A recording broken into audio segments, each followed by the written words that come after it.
সন্ধ্যার দিকে শপিং মলে আসছি কিছু কাপড় চোপড় কিনতে। আর শপিং মলটাতে কিছু ডিসকাউন্ট চলছে, তাই ঘুরে ঘুরে কি কেনা যায় সেটা দেখতে লাগলাম। হঠাৎ করে কিছু একটার সাথে ধাক্কা লেগে পড়ে গেলাম। উঠে দাঁড়াতে দেখি পরীর মতো সুন্দরী একটা মেয়ে, যেন ভুল করে পরী পালকের থেকে নেমে এসেছে। কিছু বুঝে ওঠার আগেই ঠাস ঠাস করে দুইটা চর বসিয়ে দিল। ছোট লোকের বাচ্চা, চোখে দেখতে পাস না? তোর সাহস হয় কি করে আমার গায়ে টাচ করার? আমি সরি, দেখতে পাই নাই। দেখতে পাস নাই নাকি অন্য কিছু?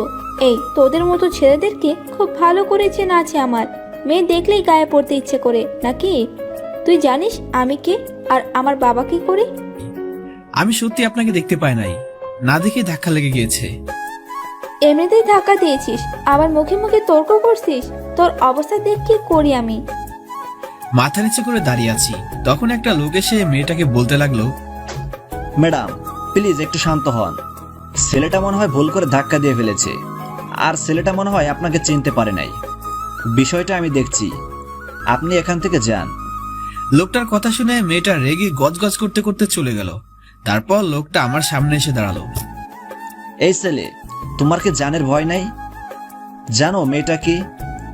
এই শহরের নামকরা বিজনেসম্যান আনোয়ার সাহেবের মেয়ে। আমি আর একটু পরে আসলে হয়তো তোমার অবস্থা খারাপ করে ছাড়তো। এখানে যা করতে এসেছো সেটা করে চলে যাও। একথা বলে লোকটা চলে গেল। ও, আপনাদেরকে তো আমার পরিচয় দিই নাই। আমি নীল, এই শহরে নতুন এসেছি, তেমন কিছু চিনি না। আর এই মেয়েটাকেও প্রথমবার দেখলাম। আমি তো আর ইচ্ছা করে ধাক্কা দেই নাই, তবুও কেমন আচরণ করলো দেখলেনই তো। যাক, যা হবার হয়েছে। শপিং করার মুডটা নষ্ট করে দিল। প্রয়োজনীয় কিছু জিনিস কিনে বাসার দিকে রওনা দিলাম। ছোট্ট একটা বাসা ভাড়া নিয়েছি শুধুমাত্র নিজের থাকার জন্য। এই শহরে আমাকে কেউ চিনে না। কথা বলতে বলতে বাসায় চলে আসলাম। ঘেমে নিয়ে একেবারে একাকার হয়ে গিয়েছি। ওয়াশরুমে গিয়ে শাওয়ার নিলাম, তারপর রাতের খাবারটা খেয়ে নিলাম, তারপর বিছানায় শুয়ে পড়লাম। তখনই ফোনে একটা মেসেজ আসলো। মেসেজটা ওপেন করে দেখি কলেজের অ্যাডমিশনটা হয়ে গিয়েছে। আসলে এই শহরে একটা কলেজে অনার্স দ্বিতীয় বর্ষের অ্যাডমিশনের জন্য আবেদন করেছিলাম, তো সেটা হয়ে গেছে। কাল থেকে ক্লাস করতে পারবো, তাই তাড়াতাড়ি ঘুমিয়ে গেলাম। সকালে ঘুম থেকে উঠে নামাজটা আদায় করে নিলাম, তারপর খাবারটা খেয়ে নিয়ে ড্রেস পরে নিলাম। নিজে ইচ্ছা করে কম দামি পোশাক পরলাম, তারপর চুলে তেল দিয়ে ভালো করে আঁচড়ে নিলাম। একদম খ্যাত লাগছে। যাক, এবার ঠিক আছে। কলেজের দিকে পা বাড়ালাম। ভিউয়ার্সরা হয়তো ভাবছেন কি জন্য খ্যাত হয়ে গেলাম। নিজেকে এমনি এমনি কি কেউ খ্যাত সাজাতে চায়? গল্পের সাথে থাকুন, সবটাই বুঝতে পারবেন। বাসা থেকে কলেজ বেশি দূরে নয়, মাত্র 5 মিনিটের রাস্তা। তাই কলেজে পৌঁছে গেলাম। গেট দিয়ে ঢুকতেই সামনের দিকে চোখ পড়লো। আরে, এ তো দেখি কালকের সেই মেয়েটা। ওনার বাবা নাকি এই শহরের নামকরা বিজনেসম্যান। যাই হোক, আমাকে নিয়ে আমি ভাবতে থাকি। মেয়েটাকে না দেখার ভান করে চলে যেতে থাকলাম। তখনই পিছন থেকে একটা মেয়ে ডাক দিল। এই খ্যাত, কই যাস? এদিকে শুনে যা। তাকিয়ে দেখি যে ভয়টা পাচ্ছিলাম সেটাই হয়েছে। ওই যে একটা কথা আছে না, যেখানে বাঘের ভয় সেখানে সন্ধ্যা হয়। কালকে সে মেয়েটা ডাকছে, তাই সামনে না গিয়ে সোজা মেয়েটার কাছে চলে গেলাম। জি, আপনি আমাকে ডাকছেন? তুই ছাড়া এই কলেজে তো একটাও ক্ষেতকে দেখতে পাচ্ছি না, তো কাকে ডাকছি বোঝার কথা। ও আচ্ছা, বলুন, কি বলবেন? তুই তো সেই ছেলেটা যে গতকাল আমাকে ধাক্কা দিয়েছিল। কলেজে তো আগে দেখি নাই, নতুন নাকি? মাথাটা নিচু করে, জি, আবার আজকের প্রথম কলেজ। তোর নাম কি রে? জি, আমার নাম নীল। আর আপনার নাম? আমার নাম তানহা। গতকাল যে অপরাধ করেছিলি, তোর অবস্থা তো খারাপ করেই দিতাম, তবে শপিং মলে ম্যানেজারের কথায় বেঁচে গেছিলি। যাক সে কথা, বাট তোর মতো ক্ষেতকে প্রিন্সিপাল অ্যাডমিশন দিল কেন সেটাই তো মাথায় আসছে না। আর কিসব কাপড় পরেছিস সেগুলা? কাপড় কেনার টাকা না থাকলে আমার কাছ থেকে ভিক্ষা করে নিয়ে যাস। এটা বলেই হাসতে শুরু করলো। ইচ্ছা করলে কথাগুলো জবাব দিতে পারতাম, কিন্তু দিলাম না। সেখান থেকে ক্লাসে চলে আসলাম। এখনো ক্লাসের সময় হয়নি, তাই ক্লাসটা ফাঁকা ছিল। একেবারে লাস্ট বেঞ্চে গিয়ে বসলাম। এদিকে তানহার বান্ধবী লিজা। কি রে তানহা, ওই খ্যাতটাকে এভাবে অপমান করলি কেন?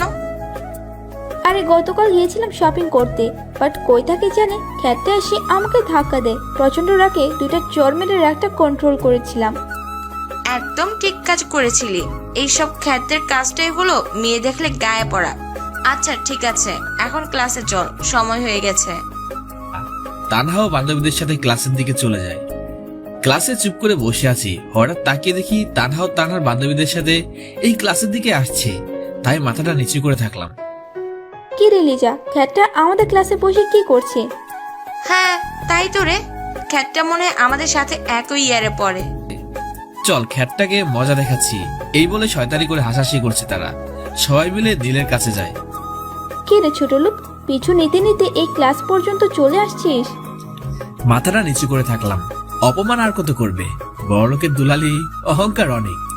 মেয়েগুলো আর কিছু বলতে যাবে তখনই ক্লাসে স্যার চলে আসে। সব স্টুডেন্টরা নিজেদের জায়গায় বসে পড়ে। তারপর স্যার ক্লাস নেওয়া শুরু করে। তোমরা সবাই মনোযোগ দিয়ে শোনো। তোমাদের কলেজে নতুন একটা ছেলে এসেছে, আজ থেকে তোমাদের সাথেই লেখাপড়া করবে। নীল, তুমি এখানে এসো। স্যারের কথা মতো সামনে গিয়ে স্যারের পাশে দাঁড়ালাম। এই হলো তোমাদের নতুন বন্ধু, গতকালই অ্যাডমিশন নিয়েছে, এখানেও নতুন এসেছে, তোমরা ওকে দেখে রাখবে। স্যারের কথা শেষ না হতে তানহা দাঁড়িয়ে গেল। স্যার, আপনাদের কি রুচিবোধ বলতে কিছুই নাই নাকি সব হারিয়ে গেছে? কই থেকে একটা ক্ষেত ছোট লোককে কলেজে অ্যাডমিশন দিয়েছেন? কলেজের ইজ্জতটাই তো এর জন্য নষ্ট হয়ে যাবে। তানহার কথা শুনে মাথা নিচু করে দাঁড়িয়ে থাকলাম। এরা শুধু ভালো জামা কাপড়ই দেখে, ভিতর দেখে না। Tanha, just set up. তুমি তোমার সীমা অতিক্রম করে ফেলেছো। ভুলে যেও না, তুমি এখানে শিক্ষা নিতে আসছো, এটা কোনো সিনেমা হল না। Sit down right now. Tanha স্যারের কথায় বসে পড়ে। নীল, তুমি কিছু মনে করো না, নিজের জায়গায় গিয়ে বসে পড়ো। স্যারের কথা মতো নিজের সিটে এসে বসলাম। স্যার ক্লাস নিতে শুরু করলেন। ক্লাস করা শেষে বের হয়ে গেলাম। আজকে নতুন, তাই কোনো বন্ধু নাই। ক্যাম্পাসের দিকে হাঁটতে লাগলাম। ঠিক তখনই পকেটে থাকা ফোনটা বেজে উঠলো। Hello sir. নীল, তোমাকে যে মিশনে পাঠানো হয়েছে সেটা ভালো করে কমপ্লিট করা চাই। কোনো রকম কেউ যেন সন্দেহ না করে। এটা খুবই গোপনীয়ভাবে করতে হবে। হাত ফসকে বেরিয়ে গেলে দেশের জন্য বিপদ হয়ে আসতে পারে। অপরাধীদেরকে আমাদের চাই। স্যার আপনি কোনো চিন্তা করবেন না, এখানে আমি ছাত্র সেজে এসেছি, তাই সন্দেহ করার কিছু নাই। এই মিশনটা কমপ্লিট করে এখান থেকে বের হব। স্যার শুধু কিছুদিন সময় লাগবে। ওকে, তোমাকে সময় দেওয়া হলো, তবে বেশি দেরি যেন না হয়। মনে মনে অপরাধীদের তো জেলে ভাত খাইয়েই ছাড়বো, সে যেভাবেই হোক। তার আগে আমাকে এই কলেজের সম্পর্কে ভালো করে কিছু জেনে নিতে হবে। এসব ভাবছি তখনই পিছন থেকে কেউ একজন আমার নাম ধরে ডাক দিল। পিছনে ঘুরে দেখি একটা ছেলে দৌড়ে কাছে চলে আসলো, হাত বাড়িয়ে দিয়ে বলে, হাই, আমি রাজ। আমি নীল। তো আমরা কি বন্ধু হতে পারি? হ্যাঁ অবশ্যই। আচ্ছা, তোমার বাসা কোথায়? এই তো সামনেই। আপনার বাসা? ওহ, আমার বাসা এই সিনেমা হলের পিছনে। আর তুমি আপনি করে বলছেন কেন? বন্ধুদের মধ্যে কখনো আপনি চলে না, সো এখন থেকে তুই করে বলবো। আচ্ছা ঠিক আছে। এই, তোর নাম্বারটা দে তো। রাজকে আমার নম্বরটা দিয়ে দিলাম। তারপর দুজন মিলে একটা গাছের নিচে বসলাম। তারপর দুজন মিলে কিছু আড্ডা দিয়ে বাসায় চলে আসলাম। রাতে খাবার খেয়ে কলেজের পড়াটা কমপ্লিট করলাম। ঘুমানোর জন্য চোখটা বন্ধ করেছি, তখনই ফোনটা বেজে উঠলো। আম্মু ফোন করেছে আসলে। হ্যাঁ আম্মু, কেমন আছো তুমি? আমি ভালো আছি রে বাবা, তুই কেমন আছিস? তোর শরীরটা ভালো আছে তো? আর তুই কোথায়? আম্মু এখানে চিন্তার কিছুই নেই, সব ঠিকই আছে। শরীরটাও অনেক ভালো আছে। আর আমি একটা গোপন মিশনে আছি, তাই কিছু বলা যাবে না। খুব তাড়াতাড়ি বাড়িতে ফিরে যাব। আচ্ছা এখন রাখো, কালকে কথা হবে। আচ্ছা বাবা, যেখানেই থাকিস অনেক ভালো থাকিস। ফোনটা রেখে দিয়ে ঘুমিয়ে পড়লাম, কারণ কালকে আবার কলেজে যেতে হবে। সকালবেলা ঘুম থেকে উঠে ডিম ভাজি আর ভাত রান্না করলাম। তারপর খেয়ে দিয়ে কলেজে চলে আসলাম। রাতকে কলেজের গেট থেকেই পেয়ে গেলাম। তারপর দুজনে মিলে ক্লাসের দিকে পা বাড়ালাম। একটা ক্লাস করে বাইরে বের হয়ে আসলাম। তারপর আড্ডা দিতে লাগলাম। এমন সময় তানহা আমাদের সামনে আসলো। কি রে ছোট লোক, বন্ধুত্ব একটা জোগাড় করে নিয়েছিস দেখছি। তানহা, ভদ্রভাবে কথা বলো। তুমি ওকে ছোট লোক বলছো কেন? বলছি বেশ করছি, তো তোর এত জলসে কেন রে? কি রে ছোট লোক, তুই কি ওর কাছে থেকে টাকা মেরে খাওয়ার সিদ্ধান্ত নিয়েছিস নাকি? তানহা, আপনি কিন্তু আপনার সীমা পার করে ফেলছেন। এখান থেকে চলে যান বলছি, তাহলে কি করবি তুই আমার? কি করব দেখবি তুই। ঠাস করে একটা থাপ্পড় বসাই দিলাম। তানহা তাল সামলাতে না পেরে মাটিতে পড়ে গেল। আমাকে কি ভেবেছিস? হ্যাঁ, সেই প্রথম দিন থেকে অপমান করে চলেছিস, কিছু বলি না বলে কি মাথা উঠে গেছিস? চারপাশে তাকিয়ে দেখি পুরো কলেজের সবাই আমার দিকে অবাক হয়ে তাকিয়ে আছে। আরে ভাই, আমি কি এলিয়েন নাকি? তানহা মাটি থেকে উঠে বলে, তুই কাজটা ঠিক করলি না ছোট লোকের বাচ্চা। তোর অবস্থা দেখ কি করি আমি। তুই সাপের লেজে পা দিয়েছিস। তানহার কথা শুনে মুচকে আসলাম। মনে মনে সাপের লেজকে পা দিয়েছে সেটা পরে জানতে পারবি। রাত চল এখান থেকে। এই বলে রাজকে নিয়ে ক্লাসে চলে আসলাম। নীল, তুই কিন্তু একটা ভুল করে ফেললি। তানহার বাবা এই শহরে এমপি, তার কথা পুরো কলেজ চলে। যেখানে তানার সাথে কেউ কথা বলতে সাহস পায় না, আর তুই তার মেয়ের গায়ে হাত দিয়েছিস, তুই এবার গেলি। আরে অত ভয় পাস না তো, মন দিয়ে ক্লাস কর, কিছুই হবে না। তারপর মন দিয়ে স্যারের লেকচার শুনতে লাগলাম। একটু পরে কলেজ গেটে দিয়ে 3 থেকে 4টা গাড়ি প্রবেশ করলো। গাড়ি থেকে কয়েকজন পুলিশ বের হয়ে আসে। তাদের একজন বলে ওঠে, এই তোদের কলেজে নীল কে রে? একটা ছেলে নীলের ক্লাসটা দেখিয়ে দেয়। তখনই পুলিশ ক্লাসের ভিতরে চলে আসে। এখানে নীল কে? সামনে তাকিয়ে দেখি কয়েকজন পুলিশ। রাজ পাশেই বসা ছিল, পুলিশ দেখে ভয় পেয়ে যায়। তারপর আমি দাঁড়িয়ে যাই। জি, আমি নীল। নামটা বলার সাথে সাথে দুজন পুলিশ এসে 2 পাশ দিয়ে জাপটে ধরে নেয়। কোনোভাবেই ছুটতে পারছি না। আরে আপনারা কি করছেন? শুধু শুধু আমাকে এভাবে নিয়ে যাচ্ছেন কেন? আমার অপরাধটা কি? তোকে শুধু শুধু ধরে নিচ্ছি মনে করেছিস? তুই তো সোজা এমপির মেয়ের গায়ে হাত দিয়েছিস রে ছোট লোক। তোর পোশাক আশাক দেখে তো খ্যাত আর ছোট লোক ছাড়া কিছু মনে হয় না। তবুও টার্গেট একদম এমপির মেয়েকে। চল, তোর জন্য স্বয়ং এমপি নিজে এসেছেন। 2টা পুলিশ নীলকে ধরে নিয়ে কলেজ গেটের সামনে চলে আসে। পুরো কলেজের ছেলে পেলে ঘটনাটি দেখছে। গাড়ির সামনে দেখি তানহা দাঁড়িয়ে আছে, আর সাথে একজন মধ্যবয়স্ক লোকও দাঁড়িয়ে আছে। আমাকে দেখেই লোকটা বলে উঠলো, ওসি সাহেব, এই ছোট লোকটাকে এমন ভাবে শাস্তি দিবেন যাতে কোনো মেয়ের দিকে চোখ তুলে তাকাতে না পারে। তখন বুঝে গেলাম যে লোকটা তানহার বাবা। ওসি স্যার, আপনি আমাকে যা শাস্তি দেন দিন, কিন্তু আমাকে 1 মিনিট বাড়িতে কথা বলতে দিন, নয়তো সবাই চিন্তা করবে আমার জন্য। পুলিশের কি মনে হলো জানি না, কিছুক্ষণ ভেবে তার ফোনটা আমার হাতে দিল। আমিও একটা নাম্বার তুলে ফোন লাগালাম। কিছুক্ষণ কথা বলে ওসির দিকে ফোনটা বাড়িয়ে দিলাম। এই যে ফোনটা দিন, আর কথা বলো। ওসি আমার থেকে ফোনটা হাতে নিয়ে কিছুক্ষণ কথা বললো, তারপর মুখে ভয়ের ছাপ দেখা দিল। স্যার সরি স্যার, আমি ব্যাপারটা জানতাম না, আর কখনো এমন হবে না স্যার, বলেই ফোনটা কেটে দিলাম। তারপর ওসি এমপি কে ফোন করে বলে, সরি এমপি সাহেব, আমি এই ছেলেকে অ্যারেস্ট করতে পারবো না। এটা আপনি কি করছেন ওসি সাহেব? যে কাজে আসলেন সেটা ঠিক মতো করুন, না হলে এমন জায়গায় ট্রান্সফার করব যে মশা মারতে মারতে দিন শেষ হয়ে যাবে। আরে স্যার, রাখেন আপনার মশা মারা, আপনার মশা আপনিই মারেন। ওসির কথা শেষ হতেই এমপি সাহেবের ফোনটা বেজে ওঠে। পকেট থেকে ফোনটা বের করে রিসিভ করে কানে ধরেন। একটু পরে এমপি সাহেবের মুখ কালো হয়ে যায়। ফোনে কথা বলা শেষ করে তানহার গালে ঠাস করে একটা থাপ্পড় মারে। তানহা, তোর সাহস তো কম না। তুই জানিস তুই কার সাথে পাঙ্গা লড়ছিস? তোকে তো ইচ্ছে করছে আরো কয়েকটা থাপ্পড় লাগিয়ে দিই। নীল বাবা, আমার ভুল হয়ে গেছে। আমি কি তোমাকে কোনোভাবে সাহায্য করতে পারি? না আঙ্কেল, আমাকে সাহায্য করার কোনো প্রয়োজন নেই। তবুও যদি কখনো কোনো সমস্যা ফেস করো তাহলে আমাকে বলো। আচ্ছা, আমি এখন চলে যাচ্ছি। ভালো থাকো বাবা। বলে তিনি চলে গেলেন। পুরো কলেজ তো অবাক হয়ে তাকিয়ে আছে। যাকে ধরতে আসছিল একটু আগে, এখন কি থেকে কি হয়ে গেল? নীলকে ছেড়ে দিয়ে চলে যাচ্ছে। কিন্তু সব থেকে বেশি অবাক হয়েছে তানহা, কারণ এই পর্যন্ত অনেক ছেলেকে এইভাবে জেলে পাঠিয়েছে। তানহার দিকে কেউ চোখ তুলে তাকালেও তার অবস্থা খারাপ হয়ে যেত। সেখানে নীলকে তো ধরলই না, উল্টো খ্যাতটাকে ছেড়ে দিয়ে তার বাবা থাপ্পড় দিয়ে তাকে নিয়ে চলে গেল। যেখানে তানহার বাবা তানহাকে কখনো মারা তো দূরে থাক, একটি বকা পর্যন্ত দেয় নাই, সেখানে আজকে না এই খ্যাতটার জন্য থাপ্পড় মেরে দিল। তানহা মনে মনে প্রতিজ্ঞা করে এই খ্যাতটাকে যে করে হোক শাস্তি দিতেই হবে। এটাই তার কঠোর প্রতিজ্ঞা। তানহার বাবার সাথে কথা বলা শেষ করে চলে যেতে ধরেছি, তখনই পিছন থেকে ওসি ডাক দিল, এই ছেলে এদিকে আসো, একটা কথা আছে। ওসির কথা মতো তার সামনে গিয়ে দাঁড়ালাম। কি বলবেন বলুন? এমনিতে ক্লাস চলাকালীন নিয়ে আসছেন আমাকে। তোমার সাথে একটু আলাদা কথা বলতে চাই, প্লিজ না করো না। ওকে চলো, কিন্তু আমার বেশি সময় নষ্ট করা যাবে না। তারপর ওসির সাথে একটু সাইডে গেলাম। ওসি সাইডে এসে আমাকে স্যালুট করে বসলো। আমি তো পুরো অবাক হয়ে গেলাম। স্যার, আমার ভুল হয়ে গেছে, আমি আপনার বিষয়ে সবকিছু জেনে গেছি। আপনি এখানে থাক, তোমাকে আর কিছু বলতে হবে না। যা জেনে নিয়েছো চুপচাপ চলে যাও। তোমার মুখ থেকে যেন কোনোভাবে এই কথা বের না হয়ে যায়, সাবধান। ওকে স্যার, ভুল করে কিছু বের হবে না। ওকে, তুমি এখন যেতে পারো, আমার ওদিকে কাজ আছে। বলে সেখান থেকে চলে আসলাম। সামনে তাকিয়ে দেখি রাজ আমার দিকে অবাক দৃষ্টিতে তাকিয়ে আছে। কি রে রাজ, এভাবে তাকিয়ে আছিস কেন? তুই কে এটা আমাকে বলতো? তান্নার বাবা ফোনে কথা বলার পর তোকে ছেড়ে দিল। যেখানে তান্না অনেক ছেলেকে ওর বাবার দিয়ে জেলের ভাত খাইয়েছে, সেখানে তোকে এমনিতেই ছেড়ে দিল। তুই কে আর তোর পরিচয় কি? এটা তুই কোনো কথা বললি? আমি তো তোর বন্ধু। আর কেন যে আমাকে কিছু না করে ছেড়ে দিল? আচ্ছা, এখন এসব কথা ভেবে কাজ নেই। এখন চল বাসার দিকে যাওয়া যাক। তারপর রাজকে বিদায় দিয়ে বাসায় চলে গেলাম। ফ্রেশ হয়ে একটা ঘুম দিলাম।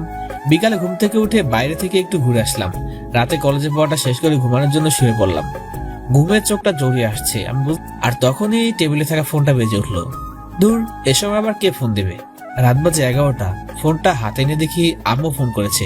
তাড়াতাড়ি ফোনটা রিসিভ করলাম। হ্যালো আম্মু, কেমন আছো তুমি? তোকে ছাড়া কিভাবে ভালো থাকি আমি বল? আজ কতদিন হয়ে গেল তুই বাসায় নাই। তোর জন্য সব সময় আমার মনটা খারাপ থাকে। তোর বোন তো সব সময় তোর কথা বলে।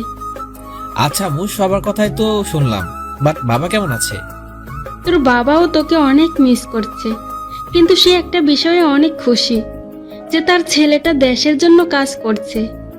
সাথে আমরাও গর্ব করি তোর জন্য। আম্মু, তোমরা শুধু আমার জন্য দোয়া করো, যেন যে কাজে নেমেছি সেটা সম্পন্ন করতে পারি। তাহলে দেশের জন্য অনেক বড় কিছু করতে পারবো। আচ্ছা, এখন ফোনটা রাখছি, কালকে কথা হবে। তারপর ফোনটা কেটে দিলাম। কিন্তু ফোনটা আবারও বেজে উঠলো। এবার তাকিয়ে দেখি কোনো এক অচেনা নম্বর থেকে ফোন এসেছে। ফোনটা রিসিভ করলাম। হ্যালো, কে বলছেন? তোমার চেনা কেউ একজন। কণ্ঠ শুনে বুঝতে পারলাম এটা কোনো মেয়ের কণ্ঠ। আচ্ছা, আপনি কে বলছেন? বললাম তো, তোমার কাছের একজন মানুষ। আপনার এসব ফালতু কথা শোনার সময় আমার নেই। আমার নম্বর আপনি কোথায় পেয়েছেন? বাহ বাহ, প্রিয় মানুষটার নাম্বার পেতে আবার কোনো সমস্যা হয় নাকি? এই যে ম্যাডাম, শুনুন, আপনি যেই হন না কেন, এইসব আজারে পেঁচাল আমার শোনার মতো সময় নেই। সো ফোনটা রাখলাম। এই বলছি, এত রেগে যাওয়ার কি আছে? আমি তানহা। নামটা শোনার পরেই অবাক হয়ে গেলাম। যে মেয়েটা আমাকে দেখতে পায় না, সে আমাকে ফোন দিয়েছে। কিন্তু তারপরে তার সব আচরণ মনে পড়ে গেল, আর খারাপ লাগতে লাগলো। এই মেয়ে, তুমি আমাকে ফোন দিয়েছো কেন? আমাকে অপমান করে তোমার ভালো লাগে নাই? আবার এখন ফোন দিয়ে অপমান করার চিন্তা ভাবছো, তাই তো? বিশ্বাস করো নীল, আমি নিজের অহংকারের কারণে সব কিছু করেছি। মনুষ্যত্ব হারিয়ে ফেলেছিলাম, কিন্তু এখন নিজের ভুলটা বুঝতে পেরেছি। আমাকে প্লিজ তুমি ক্ষমা করে দাও। আমি তোমার উপর রাগ করে নাই। যা হয়ে গেছে সেটা বাদ দাও। তুমি যে তোমার ভুলটা বুঝতে পেরেছো সেটা অনেক। এখন রাখতে পারো। না না, আগে রাখবে না। আগে তোমাকে বলতে হবে যে আমাকে মাফ করে দিয়েছো, না হলে তোমাকে ছাড়ছি না। মনে মনে কি যে বিপদে পড়লাম রে ভাই। মেয়ে তো দেখি আঠার মতো লেগে আছে। ওকে, ঠিক আছে, তোমাকে মাফ করে দিলাম। এখন খুশি তো? খুশি মানে অনেক খুশি। আচ্ছা, আমরা কি ভালো বন্ধু হতে পারি? প্লিজ এটাতে না করো না। আচ্ছা ঠিক আছে, আজ থেকে তুমি আমার ভালো বন্ধু। অনেক ধন্যবাদ তোমাকে। তারপর তানহার সাথে অনেক সময় কথা বললাম। কিছুক্ষণ কথা বলে দুজনে অনেকটা ফ্রি হয়ে গেলাম। আচ্ছা তানহা, এখন রাখছি, কালকে কথা হবে, কারণ কলেজ আছে। এখন না ঘুমালে কালকে উঠতেই পারবো না। ওকে, ঘুমিয়ে পড়ো। বলে ফোনটা কেটে দেয়।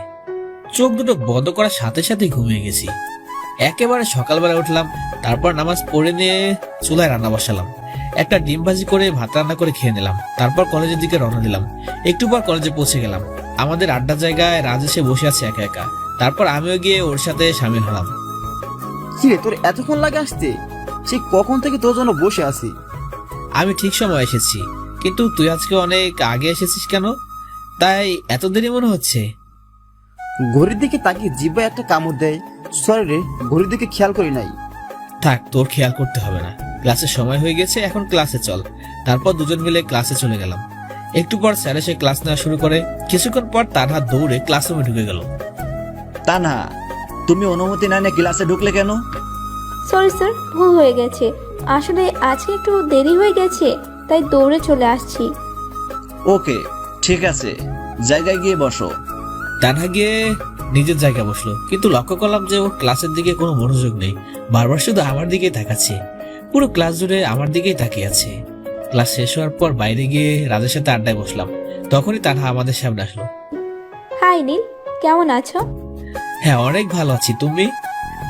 হ্যাঁ, আমিও অনেক ভালো আছি। সো বসতে পারি? হ্যাঁ অবশ্যই। তাকিয়ে দেখি রাজ আমার দিকে হা করে তাকিয়ে আছে। ও রাজ, তোকে তো বলা হয়নি, তানহা ওর ভুলটা বুঝতে পেরেছে, তাই ওকে বন্ধু করে নিয়েছি। এতে কি তোর কোনো আপত্তি আছে? আমার আর কিসের আপত্তি থাকবে? তোদের দুজনের মধ্যে ঝগড়া চলছিল, কিন্তু তুই যেহেতু নিজেই মিটিয়ে নিয়েছিস সবকিছু, সেটাতে আমার আপত্তি থাকার কথা নয়। ওকে ঠিক আছে। অনেক সময় আড্ডা দিলাম টিচার বিলে। তারপর সবাই নিজেদের বাসায় চলে গেলাম। দুপুরে ঘুম দিলাম একটা। হঠাৎ করে ফোনের আওয়াজে ঘুমটা ভেঙে গেল। ফোনটা রিসিভ করলাম। হ্যালো, কে বলছেন? আমি রিশা। তোমার নিশ্চয় আমার কথা মনে আছে। এটা আবার না মনে থাকার কি আছে? তুমি আমার সেই ছোট্টবেলার বান্ধবী। তোমাকে তো মনে থাকবেই, তাই না? হ্যাঁ, সেটা তো অবশ্যই। সো এখন কি কোনো জব করছো তুমি? হ্যাঁ, আমি একজন সিআইডি অফিসার। আর আমি এটাও জানি যে তুমি কি জন্য এখানে এসেছো আর কি জন্য এই কলেজটাতে ভর্তি হয়েছো। তুমি যাদের সম্পর্কে পুরোপুরি জানতে চাইছো সেটা আমার কাছে আছে। তুমি চাইলে আমার সাথে দেখা করতে পারো, তারপরই সব বিষয়ে আলোচনা হবে। ওকে, তোমার সাথে আজকে বিকেলে দেখা করব। তাহলে তুমি কোথায় দেখা করতে পারবে? আমরা দুজন জ্যাকসন কফি শপে দেখা করতে পারি ঠিক বিকেল 4টায়। ওকে ডান, আমি পৌঁছে যাব। তারপর ফোনটা রেখে দিয়ে ফ্রেশ হয়ে নিলাম। হালকা কিছু নাস্তা করে বেরিয়ে পড়লাম রিশার উদ্দেশ্যে। একটু পরে কফি শপে পৌঁছে গেলাম। ভিতরে ঢুকে দেখি রিশা একটা টেবিলে বসে আছে। সরি রিশা, আমার একটু দেরি হয়ে গেল। তুমি কষ্ট করে এত সময় বসে আছো, তোমার এখনো সে আগের মতো আগে চলে আসার অভ্যাসটা যায় নাই। ঠিক বলেছো, আমার এখনো সেই অভ্যাসটা যায় নাই। আর ভালো জিনিস নিশ্চয়ই যত্ন করে রেখে দিতে হয়। হ্যাঁ, সেটা অবশ্য খারাপ বলো নাই। তো বলো, কি খাবে তুমি আজকে? এই পাগল হয়ে গেছো নাকি তুমি? আজ কতদিন পর তোমার সাথে দেখা হলো। আজকে তুমি শুধু বসে থাকবা আর আমি খাওয়াবো। ওকে ঠিক আছে মিস সিআইডি অফিসার, তুমি তো দেশের জন্য খুব ভালো কাজই করছো। আর আমার খুব ভালো লাগলো যে তোমার সাথে এভাবে কথা বলতে পারছি। এই হইছে, অত পাম দেওয়ার দরকার নেই। তুমি তো কম না, তুমি তো একজন underground commando the army man, সেটাও আবার ওয়ান ম্যান আর্মি কমান্ডো। তুমি তো দেশের জন্য খুব ভালোভাবে লড়াই করতে পারবে। আমাদের কথা বলার মাঝে ওয়েটার এসে 2টা কফি দিয়ে গেল। রিশা, তুমি এর মধ্যে কফি অর্ডার দিয়ে ফেলেছো? তারপর আরো বেশ কয়েকটা আইটেম আসলো। এবার এগুলো খেয়ে নাও। আর হ্যাঁ, তোমাকে যে জন্য আসতে বলেছি একটু ওয়েট করো। রিশা ব্যাগের থেকে একটা সিডি প্লেয়ার বের করে, এই নাও, এর ভিতরে তোমার সবকিছু ইনফরমেশন দেওয়া আছে। আর আমার সন্দেহ যে ওই কলেজের প্রিন্সিপালও এটার সাথে জড়িত। আরে সেটা তো আমিই খুঁজে নেব যে কে এই দেশ বিরোধী কাজের সাথে জড়িয়ে আছে। ওদের সব কয়টাকে ধরে এমন অবস্থা করব যে বাকি সন্ত্রাসীরা ভাবতেও ভয় পাবে। তারপর দুজন মিলে খেয়ে নিয়ে বের হয়ে গেলাম। তারপর বাসায় চলে গেলাম। রাতে ল্যাপটপটা অন করে সিডি প্লেয়ার প্লে করলাম। বাহ, রিশা তো দেখছি খুব ভালো কাজ করেছে, সব ইনফরমেশন এখানে নিয়ে আসছে। কিন্তু হঠাৎ করে চোখটা এক জায়গায় আটকে গেল।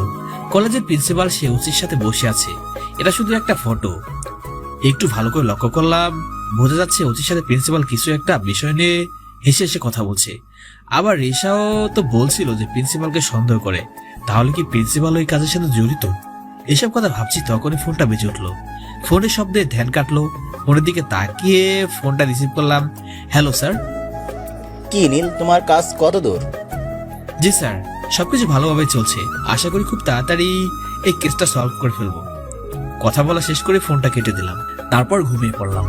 সকালবেলা কলেজে গিয়ে রাজের সাথে আড্ডা দিতে লাগলাম। আর তখন দেখি 3 থেকে 4 জন ছেলে প্রিন্সিপালের রুমে ঢুকলো। সবগুলোকেই দেখতে গুন্ডাদের মতো। সবাই মাস্ক পরে আছে, যেন মনে হচ্ছে জঙ্গল থেকে উঠে এসেছে। কলেজে আসার পর থেকে ওদেরকে দেখি নাই। তবে কি ওরা প্রিন্সিপালের সাথে মিলে কুকর্ম করছে? মনে প্রচুর পরিমাণ সন্দেহ হতে লাগলো। কি হচ্ছে? দেখা করার দরকার কি? এই রাজ, আমার একটা পার্সোনাল কল আসছে, আমাকে একটু সাইডে যেতে হবে। রাজের কাছ থেকে সরে গিয়ে প্রিন্সিপালের রুমের দরজায় গিয়ে দাঁড়ালাম। তারপর লুকিয়ে ওদের কথাগুলো শুনতে লাগলাম। এই তোমরা এখন কলেজে আসছো কি জন্য? তোমাদেরকে না আমি বলেছিলাম যে আমি ফোন করব? যদি কেউ এটা দেখে নেয় তাহলে তোমরা সহ আমাকেও জেলের ঘানি টানতে হবে। আরে প্রিন্সিপাল, রাখতো তোর জেল। আমরা ওসব জেলের ভয় পাই না। তোকে বলেছিলাম ড্রাগগুলো দেশের বাইরে পাঠাতে হবে, সেটা যে করেই হোক। তুই সেগুলো নিয়ে কোথায় রাখছিস তাড়াতাড়ি বল। তোমরা উত্তেজিত হচ্ছে কেন এত? আমি তো টাকার গোলাম। তোমাদের ড্রাগগুলো আমি যথাসময়ে পাঠিয়ে দেব, কারণ আমিও চাই অনেক বড় লোক হতে।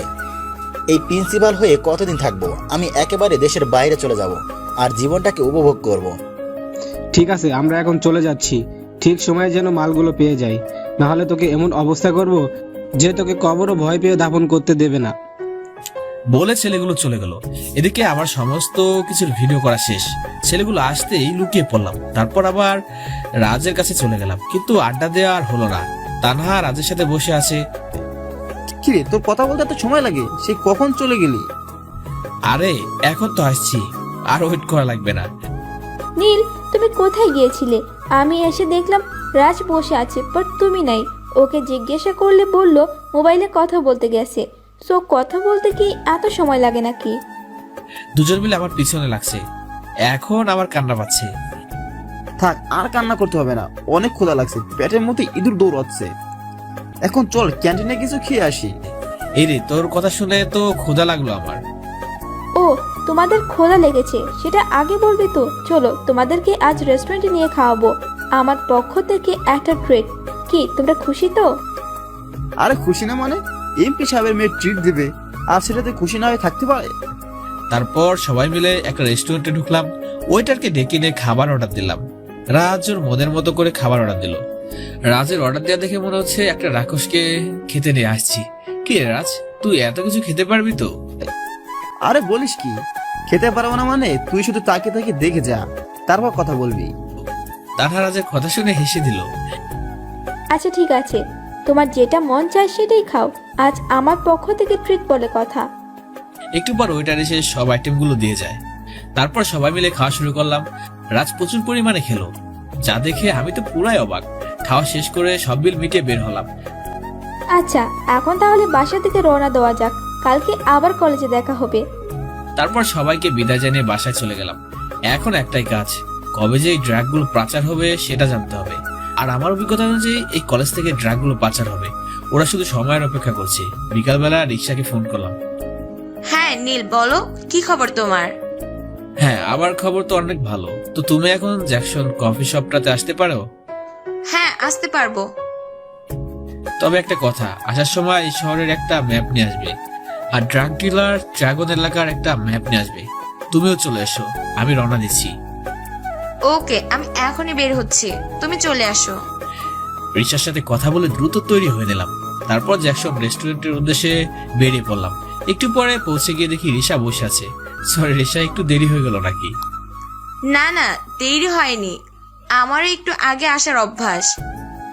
তোর জিনিসগুলো এনেছো নাকি? হ্যাঁ, সবকিছু এনেছি। তারপর ম্যাপ বের করে দিল। নাও, এইটা হলো আমাদের বন্ধুত্বের উপহার। তুমি চাইলে কিন্তু আমাদের পুরো সিআইডি টিম তোমাকে সাহায্য করতে পারি। আরে না, তার আর কোনো দরকার হবে না, আমি একা কাজটা করতে পারবো। তবুও একবার ভেবে দেখতে পারো। আচ্ছা তুমি একটা কথা বলো তো, তুমি এত ফিট থাকো কেমন করে? আরে বাবা, একজন কমান্ডো আমি, সারাদিন এসব নিয়ে থাকতে হয়। তো এত সব কাজ করতে গেলে তো ফিট থাকতেই হবে। তারপর দুজন মিলে কফি খেলাম। আচ্ছা এখন যাওয়া যাক। ডিনার কফির বিলটা আমি দিলাম, কিন্তু পরের ট্রিটটা কিন্তু তোমার। আচ্ছা ঠিক আছে, এখন বের হওয়া যাক। রেস্টুরেন্ট থেকে বের হয়ে গেলাম। রিসা হাত বাড়িয়ে দিয়ে হ্যান্ড চেক করলো। ওকে, তাহলে যাওয়া যাক। ওকে বিদায় দিয়ে রাস্তা পার হলাম। হঠাৎ করে পেছন থেকে রিসা চিৎকার শুনতে পেলাম। এই তোমরা কারা? আমাকে ছেড়ে দাও বলছি। রিসার আওয়াজ শুনে পিছনে তাকাতে দেখি একটা গাড়ি ওকে জোর করে তুলে নিয়ে যাচ্ছে।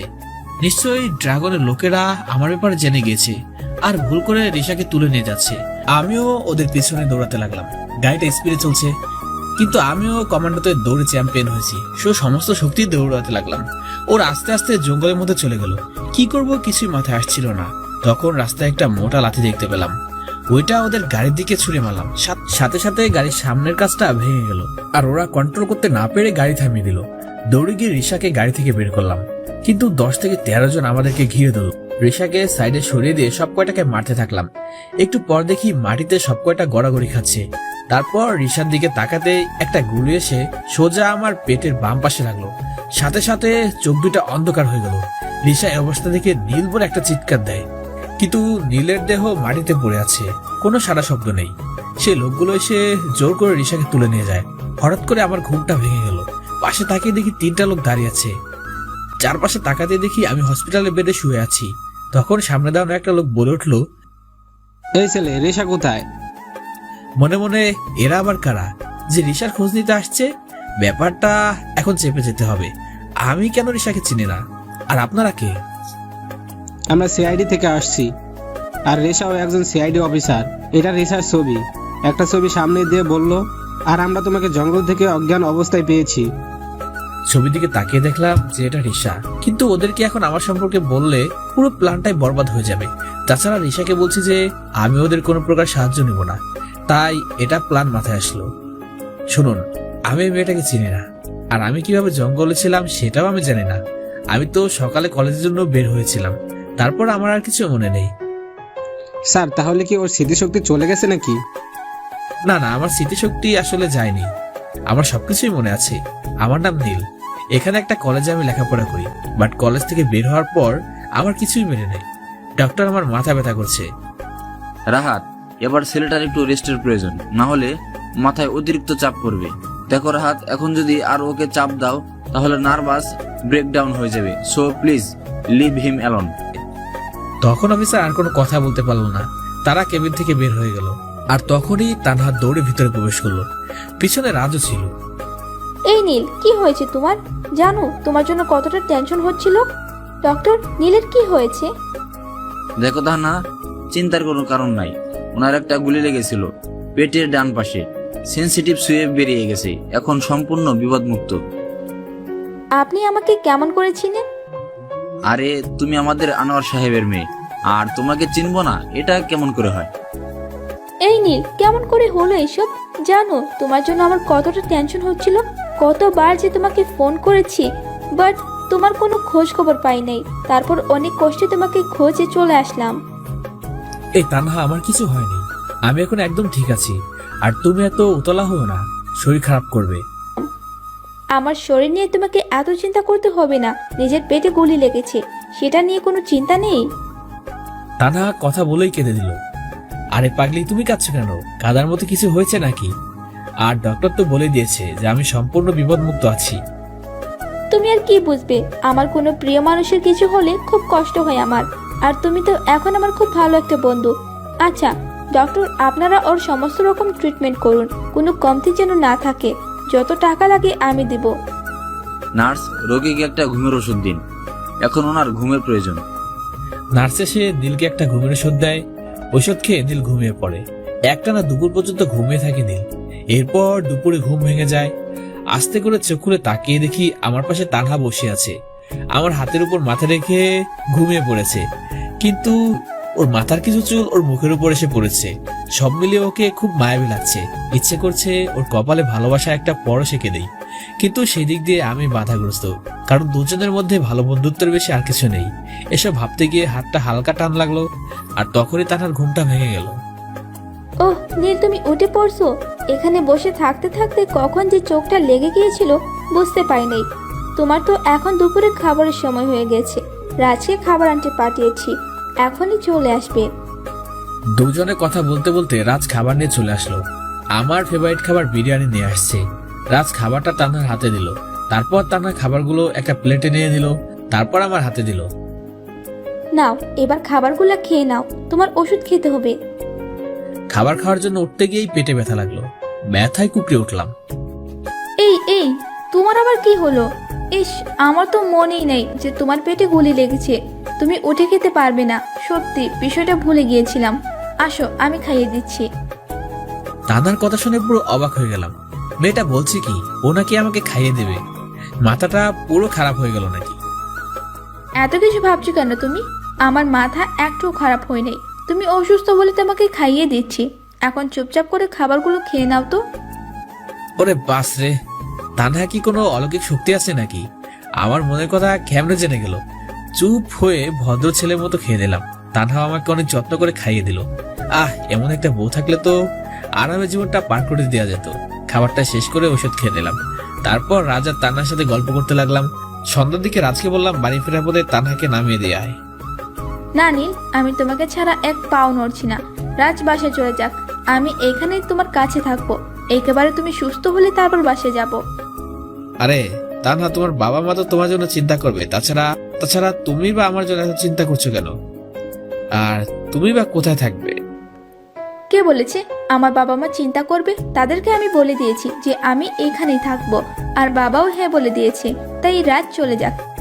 আর তুমি এখন আমার সব থেকে কাছের বন্ধু, তাই তোমাকে ছাড়া যাব না। তোমাকে আমার থাকার জায়গার জন্য চিন্তাও করা লাগবে না। জানি আর কিছু বলে কাজ হবে না, তাই রাজকে বাসায় চলে যেতে বললাম। আর তানহা আমার সাথে থাকলো। এভাবে পুরো 3 দিন কেটে গেল। এই কয়দিনে তানহা আমার সাথে ছায়ার মতো লেগেছিল। ওর প্রতি অনেকটা দুর্বল হয়ে পড়ে আমি। হয়তো ভালোবেসে ফেলেছি ওকে, কিন্তু ওকে কথাটা বললে অনেক কষ্ট পাবে, তাই বলতে পারবো না। এভাবে আরো 2 দিন হসপিটালে থাকলো। তারপর সকালের দিকে আমাকে রিলিজ করা হলো।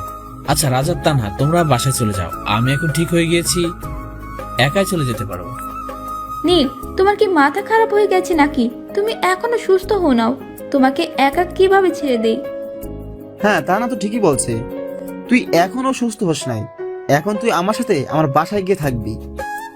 মনে মনে, আরে এরা তো জানে না যে আমি একজন কমান্ডো, আর এসব কতগুলি আমাকে হজম করতে হয়েছে সেটা আল্লাহ জানে। এই একটা গুলি আমাকে আর কিভাবে কাবু করবে? আরে তানহা, এই দেখো আমি একদম সুস্থ। বলে বেড থেকে নেমে হাঁটাহাঁটি করলাম। আমাকে দেখে তানহা আর রাজ দুজনে অবাক হয়ে গেছে। কি এবার তোমাদের বিশ্বাস হয়েছে তো? ওই, আমি বিশ্বাস করতে পারছি না, এটা কি করে সম্ভব? গুলি খাওয়া 3-4 দিন পরেও কেউ এভাবে হাঁটতে পারে? একভাবে নীলের দিকে তাকিয়ে আছে। তানহা হা করে তাকিয়ে দেখছে। দেখবে না আমি কাদের বন্ধু? তোমরা সাথে থাকলে আমার কিছুই হবে না। আচ্ছা চলো এখন বাসায় যাওয়া যাক। হসপিটাল থেকে বের হয়ে সোজা বাসায় চলে গেলাম। হঠাৎ রিশার কথা মনে পড়ে গেল। ওকে তো এতক্ষণে নিশ্চয়ই ছেড়ে দিয়েছে, কারণ ভুল করে আমার জায়গায় ওকে ধরে নিয়েছে। সো ওর কাছে সিআইডির ব্যাচ আছে, সেটা দেখে তো এতক্ষণ ছেড়ে দেওয়ার কথা, কারণ রিশাকে নিয়ে ওদের কোনো কাজ নেই। বাড়িতে এসে বিছানায় শুয়ে পড়লাম। কালকে থেকে আবার কলেজে যাওয়া শুরু করতে হবে। আমি একটু আগে বাসায় এসেছি, তোমার কোনো চিন্তা করতে হবে না আমাকে নিয়ে। তুমি নিশ্চিন্তে থাকো। নিশ্চিন্তে কিভাবে থাকবো বলো? তোমার জন্য তো অনেক চিন্তা হচ্ছে আমার। তুমি সুস্থ আছো, তবুও তোমার অসুস্থতার জন্য চিন্তা হচ্ছে, যদি আবার অসুস্থ হয়ে পড়ো। আরে না, আমার কি হবে? তুমি কোনো চিন্তা করো না। আচ্ছা এখন রাখি, আমি বিশ্রাম নেব। আচ্ছা ঠিক আছে, তুমি কি কাল কলেজে আসতে পারবে? হ্যাঁ, কলেজে আসতে পারবো, কোনো সমস্যা হবে না। তারপর ফোনটা কেটে দিয়ে বিছানায় শরীরটা এলিয়ে দিলাম। অন্যদিকে সিআইডি টিমের মাথা খারাপ হয়ে যাচ্ছে। রিশার কোনো খোঁজ পাওয়া যাচ্ছে না। সিআইডি অফিসাররা তাদের অফিসে আসতেই দেখলো এসিপি স্যার বসে আছে।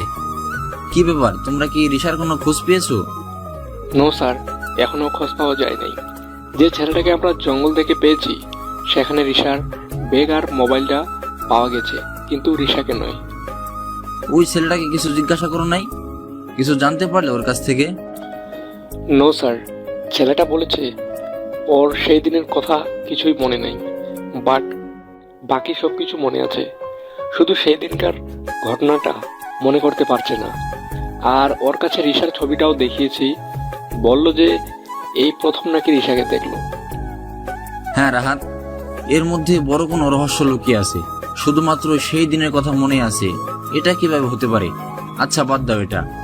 এখন তোমরা খোঁজ করো যে রিশার মোবাইল লোকেশন সকাল থেকে রাত পর্যন্ত কোথায় কোথায় ছিল, তাহলে আমরা কিছু জানতে পারবো। রাইট স্যার, এখনই খোঁজ নিচ্ছি। এদিকে নীল রাতের বেলা ছাদে উঠে ব্যায়াম করা শুরু করে। এই 7 দিনে আজকে আবার ব্যায়াম করা শুরু করলো। প্রত্যেকদিন নীল প্রায় অধিকাংশ সময় ব্যায়াম করে কাটিয়ে দেয়, কারণ একজন কমান্ডোর বডি ফিট রাখার জন্য প্রচুর পরিমাণে ব্যায়াম করতে হয়। প্রায় 30 মিনিট ধরে ব্যায়াম করার পর হঠাৎ ফোনটা খান্না করা শুরু করে দিল। ফোনের দিকে তাকিয়ে দেখে তার আম্মু ফোন করেছে। তারপর রিসিভ করে কানে নেয়, আর তখনই ওপাশ থেকে ঝড় উঠে যায়। নীল বুঝে নেয় এটা তার ছোট বোন যারা। কুত্তা, বাদর, হনুমান, পচা টমেটো, পচা আলু, হাতি, শিয়াল, তোকে তো আমি মেরেই ফেলবো হারামজাদা। এই মেরেছে পেত্তিটা তো দেখছি সেইভাবে খেপে আছে। সাবধানে কথা বলতে হবে, নাহলে কপালে আজ কি আছে। কিরে, কি হয়েছে, এত চিল্লাস কেন? ওই হারামি, তুই কি জীবনেও ভালো হবি না? না প্রত্যেক সময় কোনো না কোনো কাজে বাড়ি থেকে কোথায় চলে যাস, আর ফিরে আসার নামগন্ধ নাই। আমার বাসায় সারাদিন একা একা ভালো লাগে না। এই তো পেত্তি, এত রাগিস কেন? তুই তো জানিস যে আমার কাজ হলো দেশ রক্ষা করা। যখন তখন বেরিয়ে পড়তে হবে, আর কয়েকদিনের মধ্যে বাড়ি ফিরে যাব। একটু একা থাকা যায় কয়েকদিন। তুই এবার বাড়িতে ফিরে আয়, বাবার সাথে কথা বলে তোর বিয়ে ঠিক করতেছি। তারপর বিয়ে করে যেখানে খুশি সেখানে চলে যাবি, আমার কোনো সমস্যা থাকবে না। আচ্ছা একটা জিনিস বুঝলাম না, বিয়ে করবো আমি, কিন্তু এতে তোর লাভটা কোথায়? আর বিয়ের পর যেখানে খুশি সেখানে যাব, তাহলে তো তুই আবার বাড়িতে একা একা পেত্তির মতো কান্না করবি। সেটা মোটেও না হাদারাম। তুই বিয়ে করলে পরে আমি একটা মিষ্টি ভাবি পাবো, আমার তখন গল্প করার মানুষও হয়ে যাবে। তখন আর তোকে লাগবে না, তোর যেখানে ইচ্ছা চলে যাবি। ওরে ফাজিল, তাহলে তোর আসল মতলব এটাই? আমার ঘাড়ে বিয়ে নামক একটা বোঝা চাপিয়ে দিয়ে তুই মজা করবি? তোর মতলব তাহলে এটা ছিল? দাঁড়া, শুধু একবার বাসায় আসতে দে, তোর বিয়ের ব্যবস্থা করতেছি আগে। আচ্ছা এসব বাদ, কেমন আছিস তাই বল। ভাইয়া, তোকে ছাড়া খুব একা ফিল করি আমি। বাসায় আম্মু আমাকে সময় দেয়, কিন্তু সব সময় তো সংসারের কাজে ব্যস্ত থাকে, আর আব্বু তো সারাদিন অফিসে থাকে। আমি বাসার ভিতরে খুব বোরিং ফিল করি। তুই থাকলে কত মজা করি দুজন মিলে, কিন্তু এমন একটা কাজ করিস যেখানে আমাদেরকে সময় দিতে পারিস না। ভাইয়া রে, তোকে খুব মিস করতেছি, তুই তাড়াতাড়ি চলে আয়। এই যারা, এত মন খারাপ করিস না, আমি খুব তাড়াতাড়ি বাসায় চলে আসবো। আচ্ছা, বাবা মা সবাই ভালো আছে তো? হ্যাঁ, সবাই ভালো আছে। আচ্ছা, এখন রাখি, আবার পরে কথা হবে, আমার অনেক কাজ করতে হবে। তারপর ফোনটা কেটে দিয়ে আবারও ব্যায়াম করা শুরু করে দিলাম। ব্যায়াম করা শেষ করে নিজের রুমে গিয়ে ফ্রেশ হয়ে নেয়। তারপর রুমে আসতেই দরজা কেউ নক করে। নীল গিয়ে দরজাটা খুলে দেয়, দেখে পাশের বাসার আন্টি আসছে তার জন্য কিছু খাবার নিয়ে। এই আন্টি আমাকে বাসাটা পাইয়ে দিয়ে সাহায্য করেছে, তাই খাবারগুলো নিয়ে খেয়ে নিলাম। তারপর বিছানা ঠিক করে ঘুমের রাজ্যে চলে গেলাম। পরের দিন সকালবেলা ফোনের আওয়াজে ঘুমটা ভেঙে গেল। ঘুম ঘুম চোখে ফোনটা রিসিভ করলাম। হ্যালো, কে বলছেন? এই তুমি এখনো ঘুমিয়ে রইছো? জানো তুমি কখন সকাল হয়ে গেছে আর একটু পর কলেজ শুরু হয়ে যাবে, তুমি এখনো ঘুমিয়েই আছো। কণ্ঠটা চিনে গেলাম, তানহা ফোন করেছে। ও সরি, তুমি কলেজে রওনা দাও, আমি আসছি। তানহা এখন আমার খুব কেয়ার করে, কখন কি করি, শরীর কেমন আছে, খাওয়া দাওয়া করছি কিনা, আরো অনেক কিছু খবর রাখে। তানহার জন্য মনের মধ্যে একটা জায়গা তৈরি হয়ে গিয়েছে, নিজের অজান্তে এই জায়গাটা তৈরি হয়েছে। জানি না এটাকে মনে হয় ভালোবাসা বলে। কতক্ষণ নিজেকে চেপে রাখতে পারবো জানি না, কিন্তু খুব তাড়াতাড়ি আমার মনের কথাটা ওকে জানাবো। তারপর ফ্রেশ হয়ে নিয়ে ডিম ভাজি আর ভাত রান্না করে নিলাম। এটাই আমার সকালের প্রিয় একটা খাবার। তারপর খাওয়া শেষ করে কলেজে চলে গেলাম। তানহা আগে থেকে কলেজে এসে বসে আছে। আমি আসতে গিয়ে তানহার পাশে বললাম, তোমার আসতে এত সময় লাগে? সেই কখন থেকে আসছি আমি কলেজে, আর তুমি এখন আসলে? সরি, আমার একটু দেরি হয়ে গিয়েছে। আসলে আজ কেমন যে কি হয়েছিল, ঘুম থেকে উঠছি দেরিতে, তাও তোমার ফোন পাওয়ার পর ঘুমটা ভাঙছে, না হলে তো আজ কলেজে আসতে পারতাম না। আচ্ছা, রাজকে তো দেখতে পাচ্ছি না, রাজকে এখন আসে নাই নাকি? যাক, রাজ বেচারা অনেকদিন বাঁচবে, তুমি বলার সাথে সাথেই হাজির। তাহার কথা শুনে পিছনে তাকালাম, দেখি রাজ কলেজ গেট দিয়ে ঢুকতেছে। একটু পর রাজ আমাদের সাথে এসে আড্ডায় বসলো। এই যে নবাব, আপনি তো এসে বসে বললেন, এদিকে ক্লাসের সময় হয়ে গিয়েছে, সেটা কি মাথায় আছে? নীলের কথা শুনে ঘড়ির দিকে তাকাই। ওহ সরি রে দোস্ত, আমি ঘড়ির দিকে খেয়ালই করি নাই। ওই তো, মানুষ যখন প্রেমে পড়ে তখন আরো কত কি ভুলে যায়।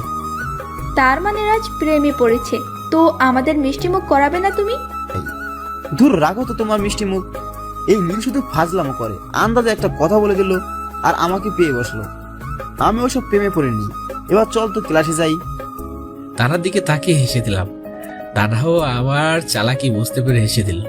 তারপর সবাই মিলে ক্লাসে চলে গেলাম। 2টা ক্লাস করে 3জন মিলে বাইরে চলে আসলাম। নীল, এখন আমরা 3জন একটা জায়গায় ঘুরতে যাব। এই কি বলছো? এখন যেতে পারবো না, অন্যদিকে যাব। আমি কোনো কথা শুনতে চাই না। রাজ, তুমি চলো, আমরা সবাই মিলে একই সাথে ঘুরতে যাব। আরে আমি তো এক পায়ে রাজি, শুধু বলো কোথায় যেতে হবে। এটা তোমাদের জন্য সারপ্রাইজ। তুমি যদি নীলকে নিতে পারো তাহলে আমি তোমাকেও নিয়ে যাব। এটার এমন কি বিষয়? ওকে, আমি নিয়ে যাচ্ছি আর তুমি আমাকে নিয়ে যাও। তারপর রাজ নীলকে জোর করে ধরে নিয়ে গেল। 3জন মিলে কলেজ থেকে বের হয়ে গেল। তানহা 2টা রিক্সা ডাকলো। তারপর নীলকে নিয়ে একটা তুতে বললো, আরেকটা রিক্সায় রাজ বসলো। রিক্সায় তানহা আমাকে জোর করে উঠালো। আমার এখন কোথাও যেতে ভালো লাগছে না, তাই তানহা আমাকে কোথাও নিয়ে যেতে যাচ্ছে। আমি এখন কোথাও যাব না তো। আরে বলো না, কোথায় নিয়ে যাচ্ছ? এই, একদম চুপ করে থাকবা। এত কথা বলো কেন তুমি? যেখানে নিয়ে যাই তাতে তোমার কি? তুমি চুপ করে রিক্সায় বসে থাকো, আর একটা কথা বললে খুব খারাপ হয়ে যাবে কিন্তু। ওরে বাপরে, এটা মেয়ে নাকি শাকচুন্নি? এমন করে কেউ বলে নাকি? একটু ভালোবেসে বললেও তো হতো, এত রাগ করার কি আছে? ভদ্র ছেলের মতো চুপচাপ বসে থাকলাম, না হলে কখন কি করে বসে হিসাব নাই। একটু পর শহরের সব থেকে বড় শপিং মলের সামনে তানহা রিক্সা দাঁড় করলো। এই নীল, এবার তুমি নামো, বসেই থাকবে নাকি? আরে নামছি তো, এত রাগ করছো কেন? তারপর রিক্সা থেকে নেমে গেলাম। রাজা আমাদের পিছনে চলে আসলো। ভাড়া মেয়েটি এই নীলকে নিয়ে শপিং মলের ভেতরে চলে গেল। তারপর একটা দোকানে ঢুকলো। আচ্ছা মামা, এই ছেলেটার জন্য সব থেকে ভালো ব্র্যান্ডের জিন্স দেখান তো। তানহার কথা শুনে আমি তো পুরাই অবাক, কারণ আমার জন্য কাপড় কিনছে। এই তানহা, তুমি কি করছো এসব? আমার কাপড় চোপড় লাগবে না তো। তোমাকে না বলছি কোনো প্রকার টু শব্দ পর্যন্ত না করতে, তবুও তুমি কেন এত বেশি কথা বলছো? নিজের জায়গায় চুপচাপ দাঁড়িয়ে থাকো। রাগে দৃষ্টিতে তাকালো নীলের দিকে। তানহার দিকে তাকিয়ে চুপ করে গেলাম। মেয়েটা আমার উপর রেগে যাচ্ছে, আর কথা বলা যাবে না। চুপচাপ বসে থাকলাম। প্যান্ট কেনার পর একটা শার্টের দোকানে গেল। তারপর তানহা নিজে চয়েস করে শার্ট কিনে দিল। আমার চয়েস করার কোনো সুযোগই দিল না, নিজেই সবকিছু পছন্দ করে দিল। এই নাও, এই সব কিছু তোমার জন্য। আমি নিজের পছন্দ করে কিনে দিলাম। আর কালকে থেকে যেন কলেজে ওইসব খ্যাতমার্কা কাপড় পরে আসবা না বলে দিলাম। তুমি তো দেখতে পুরো নায়কের মতো, তাহলে এরকম থাকো কেন? কালকে এই নতুন জামা পরে আসবে। আমি হ্যাঁ বলে মাথা নাড়ালাম, কারণ এখন বেশি বকবক করলে আমার অবস্থা খারাপ করে ছাড়বে। এই রাজ, তোমাকে তো বলেছিলাম নীলকে নিয়ে আসতে পারলে তুমি যা চাও তাই দিব। তো এখন তোমার মন মতো সব কিছু নিয়ে নাও। তানার কথা শুনে রাজ তো অনেক খুশি হলো। তারপর ওর মন মতো শপিং করে নিল। সব কেনাকাটা শেষ হয়ে গেল, শপিং মল থেকে বের হয়ে গেলাম। তানহার বাবার নাম করা ব্যবসায়ী বলে সবাই আমাদের খুব সম্মান করলো। তারপর যে যার মতো বাসায় চলে গেলাম। সন্ধ্যার সময় তানহার দেয়া কাপড় চোপড় গুলো দেখতে লাগলাম। আসলে মেয়েটার পছন্দ আছে বলতে হবে। আমার প্রিয় নীল কালারের শার্টটা কিনেছে, আর প্যান্টটাও মনের মতো। ওর মতো একটা বউ পেলে তো আর কোনো কথাই থাকবে না। কিন্তু তানহা আমার অনেক ভালো বন্ধু হয়ে গেছে। এখন ওকে আমার ভালোবাসার কথাটা বললে যদি বন্ধুত্বটা নষ্ট হয়ে যায়, এসব ভাবছি হঠাৎ করে চিৎকারে আওয়াজ শুনতে পেলাম। ও, এটা তো পাশের বাসার আন্টির গলার আওয়াজ, যিনি আমাকে নিজের ছেলের মতো ভাবেন। আন্টি চিৎকার শুনে ঘরের বাইরে চলে আসলাম। দেখলাম একটা চোর আন্টির ব্যাগ নিয়ে পালাচ্ছে। ও, এবার দেখছি ওর সাথে দৌড়ের প্রতিযোগিতা দিতে হবে। চোরের পিছনে পিছনে দৌড় শুরু করলাম। বেশিক্ষণ দৌড়ানো লাগলো না, চোরটাকে ধরে আন্টির সামনে নিয়ে আসলাম। এই যে আন্টি, চোর সহ তোমার ব্যাগ নিয়ে আসছি। এটাকে আজ এমনভাবে শিক্ষা দিবে যাতে করে কারোর ব্যাগ চুরি করার সাহস না পায় কোনো। এই বলে চোরটাকে মারা শুরু করলাম। ও ভাই, আমার ভুল হয়ে গেছে, আমাকে মাফ করে দিন। আমি আর সহ্য করতে পারছি না আপনাদের মার। আর কিছুক্ষণ মারলে আমি মরে যাব। ছেলেটার কথা শুনে ভিতরে মায়া হলো, তাই ওকে ছেড়ে দিলাম। তারপর আন্টিকে ব্যাগটা দিয়ে ঘরে চলে আসলাম। আন্টি আমার কাজ দেখে খুব খুশি হলো। পরদিন সকালে তাহাদের শার্ট আর প্যান্ট পরে কলেজে চলে গেলাম। আজ আর খ্যাত সেজে আসি নাই, সবকিছু ঠিকঠাক করে আসছি। কলেজ গেট দিয়ে ভিতরে ঢুকতেই সবাই আমার দিকে হা করে তাকিয়েছে। কি ব্যাপার, এরা কি কোনো ছেলে কাজ পর্যন্ত দেখে নাই? আমার দিকে এমন ভাবে তাকিয়ে আছেন কেন? ওদের এমন তাকিয়ে থাকে দেখে অস্বস্তি লাগতে লাগলো। তাই আমি আড্ডায় চলে গেলাম। কিন্তু তানা আমাকে দেখে অবাক হয়ে তাকিয়ে রইল। ওই তানা, কি হয়েছে তোমার, এভাবে তাকিয়ে আছো কেন? তোমাকে তো একদম রাজকুমারের মতো লাগছে। তোমাকে দেখলে তো যে কোনো মেয়ে প্রেমেই পড়ে যাবে। আরে তানা, তুমি যে কি বলো না। আরে দোস্ত, সত্যি তোকে নায়ক মতো লাগছে, একদম যেন রাজকুমার। তোকে দেখলে আসলে যে কোনো মেয়ে পটে যাবে। আচ্ছা হয়েছে, এতক্ষণ ধরে আমার অনেকগুলো গুণগান করছিস। এবার ক্লাসের টাইম হয়ে গেছে, চল ক্লাসে যাওয়া যাক। তারপর তিনজন মিলে ক্লাসে দিকে রওনা দেয়। তানহা আজ নীলের পাশে বসছে, কিন্তু নীল কিছু বলতেও পারছে না। ক্লাসের সবাই আর চোখে নীলের দিকে তাকাচ্ছে। নীলের বিষয়টা কেমন যেন লাগতে লাগলো। তবে একটা বিষয়ে খুব ভালো লাগছে, নতুন বেশে আসছি তো তাই সবাই এমন ভাবে তাকাচ্ছে। নীল মনে মনে হেসে দেয়। একটু পরেই ক্লাস শেষ হয়ে যাওয়ার পর তিনজন মিলে কিছুক্ষণ আড্ডা দেই। তারপর ক্যান্টিনে গিয়ে খেতে বসি। নীল কি খাবে বলো? তোমার যা পছন্দ হয় তাই অর্ডার করো। এই রাজ, তুমি কি খাবে? ওই তো, আজ আমরা কেউ অর্ডার দেবো না, তোমার ইচ্ছে মতো অর্ডার করো, সেগুলোই আজ খাবো। তানহা ওদের কথা শুনে হেসে দেয়। আচ্ছা আচ্ছা, ঠিক আছে, আমি আজকে অর্ডার করছি। তারপর তানহা ওর পছন্দ মতো আইটেমগুলো অর্ডার করে। খাবার আসতে কিছুক্ষণ সময় লাগবে, তাই তিনজনে মিলে গল্প করতে থাকে। হঠাৎ করে একটা মেয়ে এসে নীলের সামনে হাঁটু গেড়ে বসে পড়ে, হাতে একটা গোলাপ ফুল। নীল, আমি তোমাকে অনেক ভালোবাসি, কিন্তু তোমাকে কখনো বলার মতো সাহস পাই নাই। আজকে কি যেন হলো আমার, তোমাকে দেখে আরেকবার ফিদা হয়ে গেলাম। তাই কিছু না ভেবেই প্রপোজ করলাম। তুমি কি আমাকে ভালোবাসবে? আমি কিছু বলতে যাব, সবার আগে তানহা যা করে বসলো সেটা দেখে তো সবাই অবাক হয়ে গেল। তানহা মেয়েটার গালে খুব জোরে দুটা থাপ্পড় মেরে দিল। মেয়েটা তার সামলাতে না পেরে ছিটকে পড়ে গেল। তানহা আচরে মেয়েটা খুব ভয় পেয়ে যায়। তানহা আবার ওকে মারতে যায়। তখন আমি গিয়ে তানহাকে ধরে ফেললাম, আর মেয়েটা আমার পিছনে লুকিয়ে বলল, এই তানহা, তোমার কি মাথা খারাপ হয়ে গেছে নাকি? এই মেয়েটাকে এইভাবে মারছো কেন? তো মারবো না, কি করব? এই মেয়ের কত বড় সাহস যে তোমাকে প্রপোজ করে। আরে তানহা, এতে তোমার সমস্যাটা কি হলো? একজন মানুষ কাউকে ভালো লাগতেই পারে। এই ভালো লাগার অধিকার প্রত্যেক মানুষের মধ্যে রয়েছে, যে অধিকারটা ওই মেয়েরও আছে। তাই বলে তুমি ওকে এভাবে মারবে নাকি? তোমার তো দেখছি দিন দিন মাথায় খারাপ হয়ে যাচ্ছে। ওই মেয়েটা আমাকে পছন্দ হয়েছে, তাই ও আমাকে প্রপোজ করেছে, কিন্তু আমার তো ওকে পছন্দ হয়নি। এই কথাটা বলার আগেই তো তুমি ওকে ইচ্ছা মতো মারলে। এখন দেখো মেয়েটা ভয় পেয়ে আমার পিছনে লুকিয়ে আছে। একদম চুপচাপ করে আছে, কোনো কথা বলছে না। সে মনে হয় একটু বেশি করে ফেলছে। মেয়েটাকে ইশারা দিয়ে চলে যেতে বললাম। এই তানহা, মেয়েটা তো এবার চলে গেছে, টেবিলে বসো, খাবার খাবে এখন। তানহা নীলের কথায় কোনো উত্তর না দিয়ে মাথা নিচে করে ক্যান্টিন থেকে দৌড়ে বের হয়ে যায়। তারা হঠাৎ করে কোথায় চলে যাচ্ছে তুমি? কিন্তু তানহা কোনো কথা শুনে না। এরে তানহাকে মনে হয় একটু বেশি বলা হয়ে গেছে। এরকম না বললেও মনে হয় হতো, কিন্তু মেয়েটা যে কাণ্ড করে বসলো তাতে একটু রাগ হয়ে গিয়েছিল। রাগের মাথায় কি সব বলে ফেলেছি। ধুর, আজকের দিনটাই খারাপ। এই রাত চল বাসায় যাই। তারপর দুজন মিলে কলেজ থেকে বের হয়ে গেলাম। বাড়িতে গিয়ে শাওয়ার নিয়ে নিলাম। অনেক সময় ধরে আর শাওয়ার নিলাম, এখন বেশ ভালোই লাগছে। তারপর বিছানায় শরীরটা রেখে ঘুমের রাজ্যে চলে গেলাম। বিকালবেলা ঘুম থেকে উঠে ক্ষুধা লেগে গেল। ঘরে দেখলাম কোনো খাবার নাই। এদিকে ক্ষুধাটা অনেক লেগেছে। পকেটে হাত দিয়ে দেখলাম অল্প কিছু টাকা আছে। তাই বাসার পাশে চায়ের দোকানে চলে গেলাম। চাচাকে বলে একটা চায়ের অর্ডার দিলাম। দোকান থেকে একটা পাউরুটি আর কলা নিয়ে খেতে লাগলাম। একটু পরে দেখলাম এই রাস্তা দিয়ে তানহা ওর কয়টা বান্ধবী এদিকে আসছে। এটা দেখে নিজেকে লুকাতে গেলাম, কিন্তু তার আগেই তানহা আমাকে দেখে ফেললো। তারপর ওর বান্ধবীদের সাথে কথা বলতে লাগলো। আচ্ছা শুন, আমার একটু কাজ পড়ে গেছে, তোরা চলে যা এখন। তোদের সাথে আমি পরে কথা বলছি। তানহার বান্ধবীরা চলে যাওয়ার পর তানহা আমার কাছে চলে আসলো। আমি দোকান থেকে বের হয়ে ওর সামনে গিয়ে দাঁড়ালাম। কি নীল, তুমি এখানে এই চায়ের দোকানে কি করছো? আর এখন এই কলা পাউরুটি খাচ্ছ কেন? দুপুরে ভাত খাইছো তুমি? আসলে হয়েছে কি, দুপুরে ঘুমিয়ে গেছিলাম। তারপর বিকালে ঘুম থেকে উঠে দেখি ঘরে কোনো খাবার নেই। পকেটে সামান্য কিছু টাকা ছিল, সেজন্য হালকা কিছু খেয়ে নিচ্ছি। তোমাকে আমি বলছি যে আমরা খুব ভালো বন্ধু। এখন তোমার ভালো মন্দ এখন থেকে আমি দেখবো। আচ্ছা এখন আমার সাথে চলো। আমি আবার এখন কোথায় যাব? তুমি তোমার মুখটা একটু বন্ধ রাখো তো। সব সময় আমাকে প্রশ্ন করো, আমি তোমাকে যেখানে নিয়ে যাব তুমি সেইখানেই যাবে। আর বেশি কথা বললে তোমাকে যে আমি কি করব সেটা নিজেও জানি না। কি ডেঞ্জারাস মেয়ে রে বাবা! কথায় কথায় শুধু ধমক দেয় আর শুধু ভয় দেখায়। আর কথা না বলে চুপ করে থাকলাম, কারণ বেশি কথা বললে এর আগে মেয়েটা কি থেকে কি করে বসবে সেটা নিজেও জানি না। তানহা একটা রিক্সা রাখলো, তারপর দুজন মিলে সেটাতে উঠে গেলাম।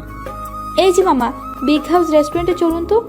তানহার কথা শুনে চোখ দুটা কপাল উঠে গেল, কারণ এই রেস্টুরেন্টে শুধুমাত্র বড় লোকের খাওয়া দাওয়া করে। তানহাকে কিছু জিজ্ঞাসা করতে যাব, কিন্তু তানহা তো আমাকে চুপ করে থাকতে বলেছে, তাই চুপ করে থাকলাম। একটু পর আমাদের গন্তব্যস্থানে পৌঁছে গেলাম। দুজন মিলে রিক্সা থেকে নেমে পড়লাম। তারপর তানহা রিক্সা ভাড়া মিটিয়ে আমাকে নিয়ে রেস্টুরেন্টের ভিতরে চলে গেল। ভিতরে গিয়ে তো আরো অবাক, ভিতরটা যেন রাজপ্রাসাদ। আর তানহা, তুমি আমাকে এত বড় একটা জায়গায় নিয়ে আসলে, তোমার তো অনেক টাকা খরচ হবে। এই তোমাকে না বলছি চুপচাপ করে আমার সাথে আসো। এত বেশি কথা বলো কেন তুমি? হ্যাঁ, আর টাকা খরচ হলে আমার হবে, তাতে তোমার কি? এখন এই টেবিলে বসো তো, আর কি খাবে তাই বলো। আর আমি কিছুই খাবো না, শুধু শুধু এরকম করছো তুমি। তোমাকে এই শেষবারের মতো করে বলছি, তুমি কিছু খাবে কি না? এই রে, এত রেগে যাচ্ছে কেন? আচ্ছা, তোমার যা পছন্দ হয় তুমি তাই অর্ডার করো। তারপর তানহা ওর নিজের মতো করে অর্ডার করলো। একটু পরে খাবারগুলো চলে আসলো। এমনিতে অনেক ক্ষুধা লাগছিল, তারপর এত ভালো খাবার দেখে পেটের ক্ষুধাটা আরো বেড়ে গেল। খাবারগুলো খুব মজা করে খেতে লাগলাম। হঠাৎ করে তানহার দিকে চোখ পড়লো। আমার দিকে সে এক দৃষ্টিতে তাকিয়ে আছে। এই তানহা, তোমার আবার কি হলো? এভাবে আমার দিকে তাকিয়ে আছো কেন? আরে না, কিছু না, এমনিতেই তাকিয়েছিলাম। আচ্ছা তুমি আগে খাওয়া শেষ করো, তারপর আমার সাথে কথা বলো। সব খাবার শেষ করে ফেললাম। তানহা রেস্টুরেন্টে বিল মিটিয়ে দিল। তারপর আমাকে নিয়ে বের হয়ে হাঁটতে লাগলো। কিন্তু অবাক হলাম, এটা তো আমাদের বাড়ি ফেরার রাস্তা নয়। তাহলে কোথায় নিয়ে যাচ্ছে? তানহা, এটা তো আমাদের বাড়ি ফেরার রাস্তা নয়। তাহলে আমাকে কোথায় নিয়ে যাচ্ছ? হ্যাঁ ঠিক বলছো, এটা আমাদের বাড়িতে ফেরার রাস্তা নয়। এই রাস্তাটা একটা পার্কে চলে গেছে, আর ওইখানে একটা লেক আছে। ছোটবেলা থেকে খুশির সময়গুলো ওইখানেই কাটিয়েছি, তাই আজকে তোমাকে সেখানে নিয়ে যাচ্ছি। এটা আমাদের বাড়িতে ফেরার রাস্তা নয়।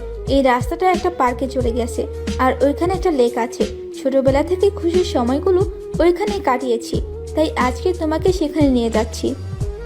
তার কথা শুনে আর না করতে পারলাম না, ওর সাথে রাস্তা দিয়ে হাঁটতে লাগলাম। একটু পর দুজন মিলে পার্কে পৌঁছে গেলাম। পরিবেশটা দেখে আমার মনটা খুশি হয়ে গেল, কারণ এটা খুব সুন্দর একটা জায়গা। আর এই লেকটার জন্য আরো সুন্দর দেখা যাচ্ছে। তানহা আমাকে নিয়ে একটা বেঞ্চে বসলো আর গল্প করতে থাকলো। আমরা অনেক ক্লোজ হয়ে বসে গল্প করতে থাকলাম। তানহাকে দেখতে খুবই সুন্দর লাগছে।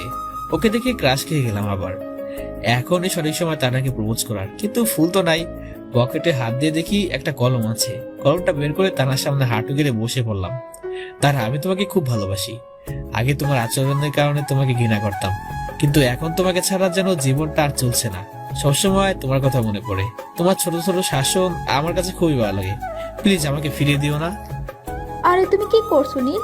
আমিও যে তোমাকে অনেক ভালোবাসি, আর এই দিনটার জন্যই তো অপেক্ষা করছিলাম। আসল কথা বলতে কি জানো, মেয়েরা তাদের মনের কথা কখনো বলতে পারে না, তাই তো ছেলেদের প্রপোজ করতে হয়। আর আমিও এই দিনটার জন্য অপেক্ষা করছিলাম যে কবে তুমি আমাকে প্রপোজ করবে। আর গাধা, এইভাবে কলম দিয়ে কেউ কাউকে প্রপোজ করে নাকি? এটা তো জীবনে প্রথম দেখলাম। এতে আমি কি করতে পারি? আশেপাশে তাকিয়ে কোনো ফুল দেখতে পেলাম না, তাই তো উপায় না পেয়ে এই কলম দিয়ে প্রপোজ করলাম। হ্যাঁ, তোমার এরকম বোকামি আর মিষ্টি কথাগুলোই আমার খুব ভালো লাগে, কিন্তু এখানে এভাবে প্রপোজ করলে তো হবে না। এ বাবা, তাহলে কিভাবে প্রপোজ করব? এখন উঠে দাঁড়াও তো, কালকে কলেজে গিয়ে গোলাপ ফুল দিয়ে সবার সামনে আমাকে প্রপোজ করবে। আমি চাই না যে আমাদের ভালোবাসার কথা শুধু আমরাই জানবো, পুরো কলেজ ক্যাম্পাস কালকে দেখবে যে আমরা দুজন দুজনকে ভালোবাসি। এটা আমি লুকিয়ে রাখতে চাই না। তুমি কালকে আমাদের ভালোবাসার কথা সবার সামনে বলবে। আরে তানহা, এটা আবার কোনো বিষয় হলো নাকি? আমি তোমার জন্য সবকিছুই করতে রাজি আছি। হ্যাঁ, কালকে পুরো কলেজের সামনে তোমাকে প্রপোজ করব। তুমি সঠিক সময় কলেজে চলে এসো, দুজনেই আমরা খুব খুশি। তারপর আরো কিছু সময় পার্কে কাটিয়ে বসে চলে আসলাম। মনের ভিতর আলাদা একটা অনুভূতি হচ্ছে, যাক শেষ পর্যন্ত প্রিয় মানুষটিকে তাপন করতে পারলাম। আমার আর কিছু চাই না। কোনো মতে রাতটা পার করে দিয়ে সকালবেলায় কলেজে চলে গেলাম। একটা দোকান থেকে গোলাপ ফুলের গোড়া নিয়ে নিলাম। তারপর কলেজে প্রবেশ করলাম। তখনই আমার সামনে তানহা চলে আসলো। আজকে তানহাকে দেখতে অনেক বেশি সুন্দর লাগছে। তারপর কলেজের সবাইকে উদ্দেশ্য করে বললাম, আপনারা কিছুক্ষণ দাঁড়িয়ে যান, সবাই নিজের জায়গায় দাঁড়িয়ে থাকুন, এখন একটা গুরুত্বপূর্ণ কথা বলতে যাচ্ছি আমি। তারপর তানহার সামনে হাঁটু গেড়ে বসে পড়ে, তানহা, আমি তোমাকে খুব ভালোবাসি। তোমার মনের কালি দিয়ে আমার ভালোবাসা শব্দটি লিখেছি। তোমার সমস্ত ইচ্ছা এখন আমাকে ঘিরে রয়েছে। তুমি এখন আমার স্বপ্নের রানী। তোমাকে ছাড়া আমি একটুও বাঁচতে পারবো না। I love you. আমি তোমাকে খুব ভালোবাসি আর তোমার সাথে সারা জীবন কাটাতে চাই। কি বললি তুই? ছোট লোকের বাচ্চা, তুই আমাকে ভালোবাসিস, কিন্তু আমি তো তোকে ভালোবাসি না, আর কখনো বাসতে পারবো না। নিজের চেহারা কখনো আয়নাতে দেখেছিস যে তোকে কেমন লাগে? তোর মতো একটা ক্ষেতকে আমি ভালোবাসবো? তুই সেটা ভাবলি কি করে? তানহা আমার কথাগুলো শুনে মাটিতে বসে পড়ে। তানহার কথা শুনে মাথায় কাজ করা বন্ধ করে দিয়েছে। তানহা, তুমি কি বলছো এসব? এসব কি তুমি এমনি এমনি বলছো, তাই না? এসব তো তোমার মনের কথা নাই। বলো না তানহা, তুমি এতক্ষণ যা বললে সবকিছু মিথ্যে বললে। নীল উঠে গিয়ে তানহার হাত ধরে ফেলে। তানহা, তুমি আমাকে ভালোবাসো এটা বলো না। কি রে ছোট লোকের বাচ্চা, তোর সাহস হলো কিভাবে আমার গায়ে টাচ করার? বলে পায়ের জুতা খুলে নীলের গালে দুটো বসিয়ে দেয়। এই ছোট লোকের বাচ্চা, তোর সাহস হয় কি করে তুই আমার গায়ে হাত তুলিস? আমার স্ট্যাটাস আর তোর স্ট্যাটাস দেখেছিস একবার? আমার সাথে কি তোর কখনো মানায় বল? আর আমি তো কখনো তোকে ভালোবাসি নাই। তোর কি মনে আছে যে তোর জন্য আমার বাবা আমাকে থাপ্পড় মেরেছিল? আর আমার বাবা তো আমাকে কখনো ধমক দিয়েও কথা বলে নাই। আর তোর জন্য বাবা আমাকে 2টা চড় মেরেছিল। সেদিন থেকে আমি প্রতিজ্ঞা করেছিলাম যে তোকে উচিত শিক্ষা দিব। আর এইসব প্রেম তো সবকিছু একটা সাজানো নাটক ছিল। কি রে লিজা, তোরা এদিকে আয়। তানহার কথা মতো বান্ধবীরা এগিয়ে আসে। তানহা আবার বলতে লাগে, এই ছোট লোক শোন, আমার বান্ধবীদের সাথে চুক্তি করেছিলাম যে তোকে উচিত শিক্ষা দিব, না হলে কি লিজাদের সাথে আড্ডা না দিয়ে তোর সাথে দিতাম। এখন তো তোকে তোর প্রাপ্য দিয়ে দিছি। আমার অপমানের প্রতিশোধ নেওয়া হয়ে গেছে। তুই তোর জায়গায় থাক এখন পরে। বলে তানহার বান্ধবীর সাথে চলে যায়। এসবের পর মাটি থেকে যেন উঠে দাঁড়ানোর শক্তি হারিয়ে ফেলেছি। চোখের পানি ঝর্ণার মতো বেরিয়ে পড়েছে। বুক ফেটে কান্না আসছে। এই কয়েকদিনে তানহাকে জীবনের থেকে বেশি ভালোবেসে ফেলেছি, কিন্তু তানহা যে তার সাথে এমনটা করবে এটা কখনো ভাবতে পারে নাই। চোখের পানিতে সামনের মাটি ভিজে গেছে। কলেজের সবাই নীলের দিকে তাকিয়ে হাসছে। তখনই রাজ এসে নীলকে বসা থেকে উঠায়। তারপর চোখের পানি মুছে বলে, নীল রাজকে জড়িয়ে ধরে কাঁদতে শুরু করে দেয়। এই নীল, এখন একদম কাঁদবি না।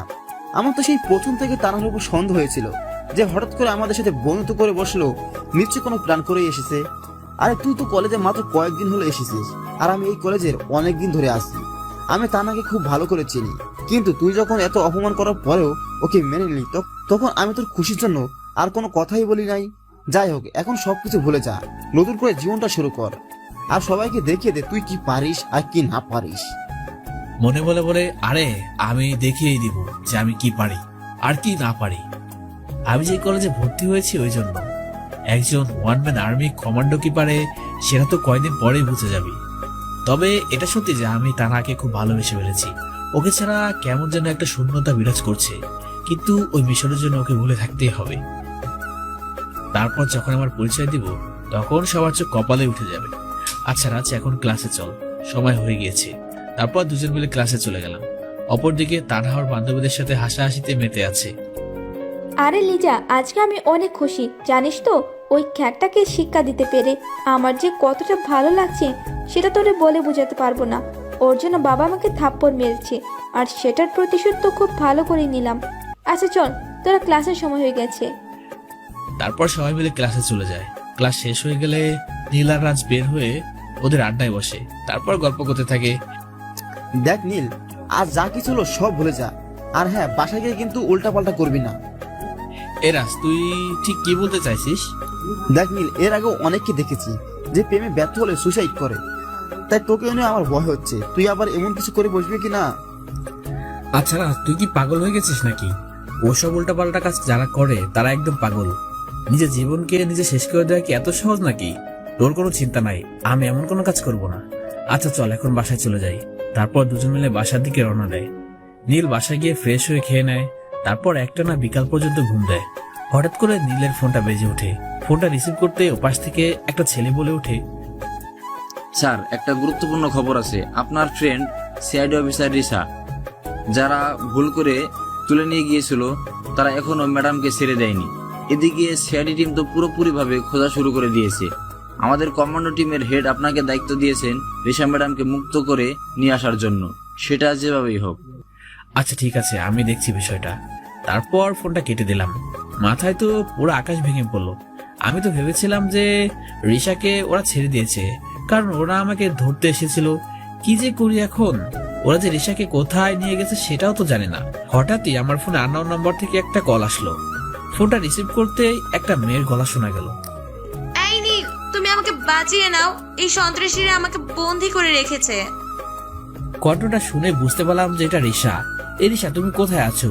জানো, তোমার জন্য কত চিন্তা হচ্ছিল আমার। নীল, আমি বুঝতে পারছি না যে এই জায়গাটা কোথায়, আর এখানে অনেকগুলো লোক ড্রাগ স্মাগলিং এর কথা বলছে। নিশ্চয়ই বড় কোনো অপরাধের সাথে যুক্ত আছে এরা। আর আমার মনে হয় এরাই সেই ড্রাগনের লোক যাদের সম্পর্কে তোমাকে একটা সিডি দিয়েছিলাম। প্লিজ তুমি কিছু করো। এরিশা, তুমি কোনো চিন্তা করো না, আমি এক্ষুনি এই সিমটাকে ট্র্যাক করছি। তারপর ফোনটা কেটে দিয়ে সিম অফিসে ফোন করলাম। ফোন করতেই ফোনটা ধরলো। এক্ষুনি এই নম্বর থেকে যে সিমে কল করা হয়েছে সেটা লোকেশন আমাকে এক্ষুনি চাই। তখনই সিমের লোকেশনটা দিয়ে দিল। তারপর আবার কমান্ড হেডকে ফোন করলাম। হ্যালো স্যার, আমার এখন একটা বিশেষ টিম দরকার। সময় হয়ে গিয়েছে ওই ড্রাগ স্মাগলিংদের ধরার। ওদের ঘাটির খোঁজ আমি পেয়ে গিয়েছি। স্যার, আমার মিশন কমপ্লিট হতে চলেছে। এখনই আপনি স্পেশাল একটা টিম পাঠান, ওদের চেলাপেলা ধরতে হবে। আসুন। ওকে, ঠিক আছে, তুমি রেডি হও মাহফুজ, আমি তোমার জন্য একটা টিম পাঠিয়ে দিচ্ছি। ফোনটা কেটে দিয়ে তৈরি হয়ে নিলাম। একটু পরেই কয়েকজন আমার ঘরে ঢুকে গেল। হাই, এরা আমার টিম। এখন এদের সাথে কাজ করতে হবে। তারপর ওদের সবাইকে নিয়ে রিসার লোকেশনে রওনা দিলাম। লোকেশন অনুযায়ী একটা জঙ্গলের মধ্যে ঢুকে গিয়েছি। সবাইকে নিয়ে সেখানে চলে গেলাম। একটা পুরাতন বাড়ি দেখতে পেলাম, লোকেশনটাও ওখানে দেখাচ্ছে। তারপর বাড়িটার কাছে চলে গেলাম। একটা ভাঙা জানালা দিয়ে দেখলাম 10 থেকে 12 জনের মতো বসে আছে। তারপর টিমমেটদের বললাম, শোনো সবাই, এক এক করে চারদিক ঘিরে ফেলো সবাই। তারপর যখনই সময় হবে আমি সিগন্যাল দেব, আর তখনই তোমরা অ্যাটাক করে ফেলবে। বলা মাত্রই সবাই ভাগ হয়ে গেল। তারপর সবাই একটা পজিশন নিয়ে অ্যাটাক করলাম। তখন ক্রিমিনালগুলো আমাদের মারার জন্য এগিয়ে আসলো। টিম মেম্বারদেরকে ইশারা দিলাম মার্শাল আর্ট শুরু করে দিতে। মার্শাল আর্টের মার খেয়ে ক্রিমিনালগুলো বেশিক্ষণ টিকে থাকতে পারলো না। সবাই ব্যথায় গড়াগড়ি করতে লাগলো। তখন ওদের দলের নেতাকে ধরলাম। স্যার, আমাকে মাফ করে দিন, আমার অনেক বড় ভুল হয়ে গেছে, আর কখনো এমন হবে না। এই শুয়োরের বাচ্চা, আগে বল সিআইডি অফিসার রিসাকে কোথায় রেখেছিস? স্যার, ওই ম্যাডাম উপরে আছে। আচ্ছা চল এখন উপরে, বলে নেতাটাকে ধরে নিয়ে উপরে চলে গেলাম। উপরে গিয়ে দেখি রিসা মাটিতে পড়ে আছে, হাত পা দড়ি দিয়ে বেঁধে রাখা হয়েছে। তাড়াতাড়ি গিয়ে বাঁধনগুলো খুলে দিলাম। এই রিসা, তুমি ঠিক আছো তো? আমি একদম ঠিক আছি। আর এই লোকগুলো ড্রাগ স্মাগলিং এর চেষ্টা করে যাচ্ছে। নেতাটার কলার ধরে উঁচু করে ফেললাম। এই ড্রাগনের চামচা, ড্রাগন কোথায় বল? স্যার, আমি জানি না যে ড্রাগন কোথায়, ওকে আমরা কখনো দেখি নাই স্যার। আমরা শুধু ওর সাথে ফোনে কথা বলি, তাছাড়া ওর সাথে কোনোভাবেই যোগাযোগ করতে পারি না।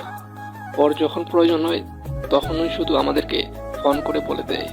তবে হ্যাঁ স্যার, সামনে এই শহরে যে কলেজটা আছে ওইখান থেকে ড্রাগগুলো পাচার হবে এটা আমি জানি, কিন্তু ওর সাথে আর কার কার হাত আছে সেটা আমি জানি না। ওকে ঠিক আছে, সেগুলো তো বের করেই নেব, তবে তার আগে তোদের একটা ব্যবস্থা তো করতেই হবে। এখন চল আমার সাথে। আরিশা, তুমি তো ফোন করে আমার ঘুম হারাম করে দিয়েছিলে। আমি তো জানতাম যে এরা তোমাকে ছেড়ে দিয়েছে, কিন্তু যখন ফোন করে বললে তোমাকে ওরা এখন আটকে রেখেছে, তখন তো আমার মাথায় কিছুই ঢুকছিল না। তবে এখন তুমি পুরোপুরি সেফ আছো, আর আমিও তোমাকে রক্ষা করে বন্ধুত্বটা বজায় রাখতে পারলাম।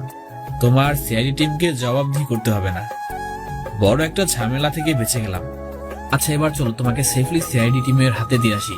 তারপর ক্রিমিনালগুলোকে নিয়ে পুলিশের হাতে তুলে দিলাম, রিশাকে নিয়ে ওর টিমের হাতে তুলে দিলাম। সবাই তো আমাকে দেখে অবাক, সবাই আমার আসল পরিচয় জানতে চাইলো। তখন আমি তাদেরকে আমার কমান্ডার পরিচয় দিয়ে মিশন সম্পর্কে জানালাম। তখন তার আশ্বস্ত হলো। তারপর সবার কাছ থেকে বিদায় নিয়ে বাসায় চলে আসলাম। বাসায় একা একা থাকায় তানহার ব্যবহারগুলো মনে পড়ে গেল। মনটা আবার অনেক খারাপ হয়ে গেল। যতই আমাকে অপমান করুক, জীবনের প্রথম তো তানহাকে ভালোবেসেছিলাম। এখন একা থাকলে মনটা আরো খারাপ হয়ে যাবে। তাই রাজকে ফোন করে দিলাম, হ্যালো রাজ, পার্কের সামনে নদী আছে না, ওইটার কাছে চলে আয়, মনটা খুব খারাপ লাগছে। ফোনটা কেটে দিয়ে নদীর পাড়ে চলে গেলাম। একটু পরে রাজ এসে নীলের পাশে বসলো। দেখে নীল মন মারা হয়ে বসে আছে। কি রে নীল, এভাবে মন খারাপ করে বসে আছিস কেন? তোর কি হয়েছে বলতো? তুই তান্না অপমান করার পর থেকে তুই এভাবে আসিস। তুই ওকে ভুলে যা, না হলে আর কতদিন এভাবে নিজের মন কষ্ট দিবি? আরে ভাই, আমি নিজের মনকে কোনো কষ্ট দিব না। আমি তো থানাকে ভুলে থাকার চেষ্টা করতেছি, কিন্তু কিছুতে ওর সাথে কাটানো সময়গুলো ভুলতেই পারছে না। আমি ওকে আমার নিজের থেকে বেশি ভালোবেসে ফেলেছি, কিন্তু তানহা আমার সাথে যে ভালোবাসার নাটকটা করেছে সেটা আমি বুঝতে পারি না রে রাজ। আমি ওর চালাকি ধরতে পারি নাই। তারা যে প্রতিশোধের জন্য আমার সাথে এরকম নাটক করবে এটা আমি স্বপ্নেও ভাবি নাই। এখন তুই তান্নার কথা বাদ দে তো। ওর কথা শুনলে আমার এখন রাগ হচ্ছে। আরে ভাই, মানুষ একটু অহংকারী হতেই পারে যদি তার বাবা টাকা দেয়, কিন্তু একজনের মন নিয়ে একটা মানুষ কিভাবে খেলতে পারে? আচ্ছা, এখন মন খারাপ করিস না, আমি তোর পাশে সবসময় আছি। এখন বাসায় চল, সন্ধ্যা লেগে গেছে।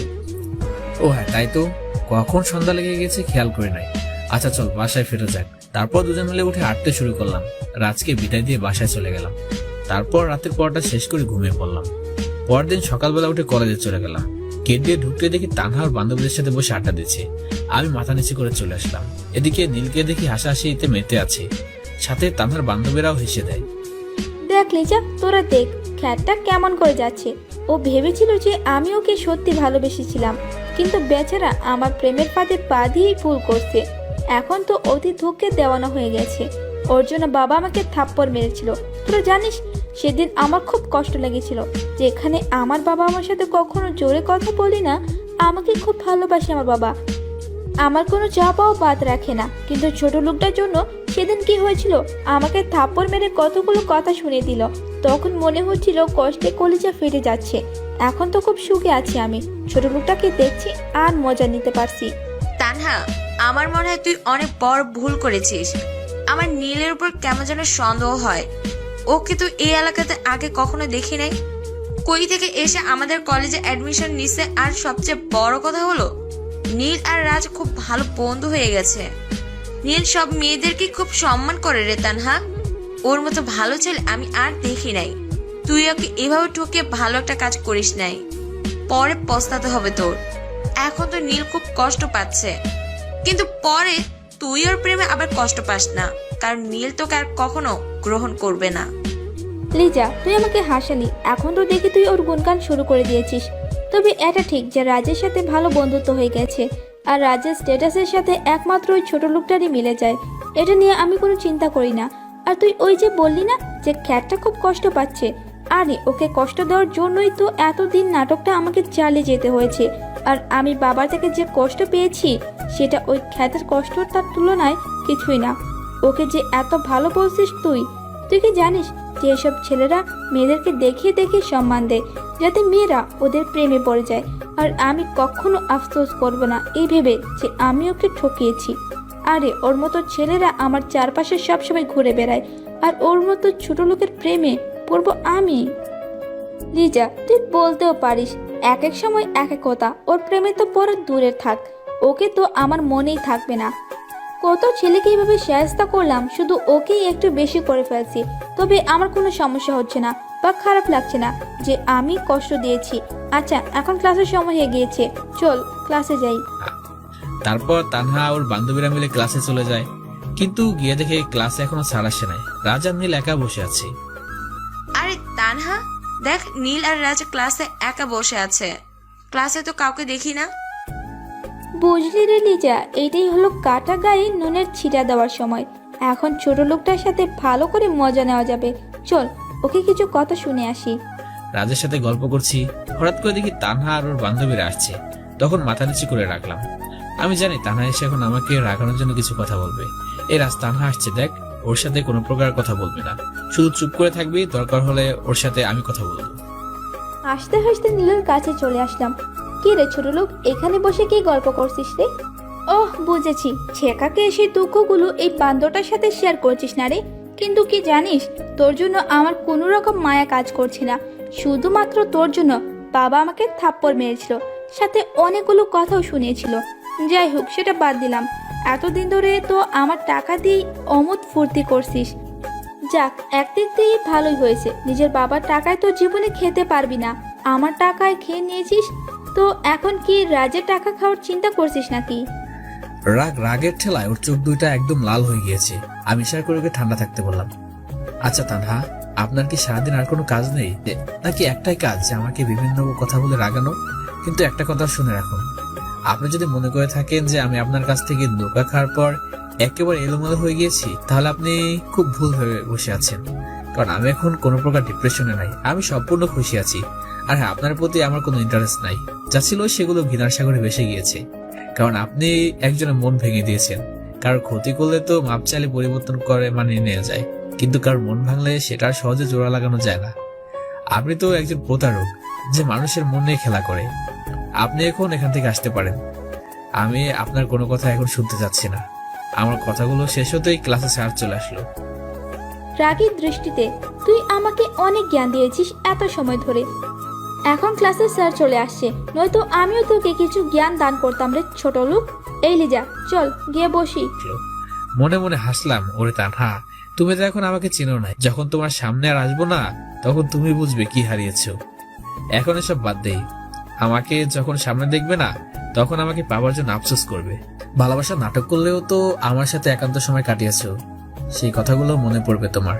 তারপর ক্লাসের দিকে মনোযোগ দিলাম। স্যার ক্লাসে এসে পরীক্ষার তারিখটা বলে দিলেন। তোমরা সবাই শোনো, আগামী 2 সপ্তাহ পরে তোমাদের পরীক্ষা। সবাই ভালো করে প্রস্তুতি নিবে, কারণ এই পরীক্ষা তোমাদের ফাইনাল পরীক্ষা। পরীক্ষাতেই তোমাদের মধ্য থেকে সেরা স্টুডেন্টদেরকে বাছাই করা হবে। আর সামনের সপ্তাহে কলেজের বড় একটা অনুষ্ঠানের আয়োজন করা হয়েছে, আর এতে আমাদের তানহার বাবাকে প্রধান অতিথি করে নিয়ে আসছি। তোমরা সবাই প্রস্তুতি নিয়ে নাও। এই অনুষ্ঠানটা সকাল 10টা থেকে শুরু হবে আর রাত 10টায় শেষ হবে। তারপর স্যার কিছু গুরুত্বপূর্ণ নোট দিয়ে চলে গেলেন। ক্লাস থেকে বের হয়ে রাজের সাথে আড্ডায় বসে আছি, তখনই তানহা আমাদের সামনে আসলো। কি রে রাজ, তোর না একটা বোন আছে, তো ওই খ্যাটার সাথে কি বিয়ে দেওয়ার চিন্তা করছিস নাকি? বাহ, বলতে হবে, ভালো চয়েস আছে তোর। তা না, তুমি কিন্তু এবার তোমার সীমা অতিক্রম করে ফেলছো। মুখ সামলে কথা বলো। না হলে কি করবি তুই? এবার আর চুপ করে থাকতে পারলাম না।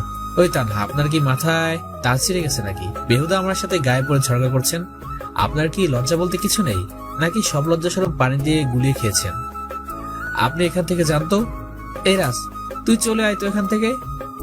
যত সব পাগলের আড্ডাখানা এখানে। তাহলে তখন একটা কথা বলবে, কিন্তু তানাকে সুযোগ না দিয়ে রাজ কিনে চলে আসলাম। এদিকে রাগে গজগজ করতে লাগলো। কি, আমাকে ওই খ্যাটটা পাগল বললো? মাথার তার ছেড়ে বললো? ওরে, তোকে তো আবার উচিত শিক্ষা দিব। রাজকে বাসায় পাঠিয়ে দিয়ে নিজ বাসায় চলে আসলাম। ফ্রেশ হয়ে খাবার খেয়ে নিলাম, তখনই ফোনটা বেজে উঠলো। হ্যাঁ বলো, কি খবর? স্যার, আমাদের টিম সবকিছুর খোঁজ নিয়ে নিয়েছে।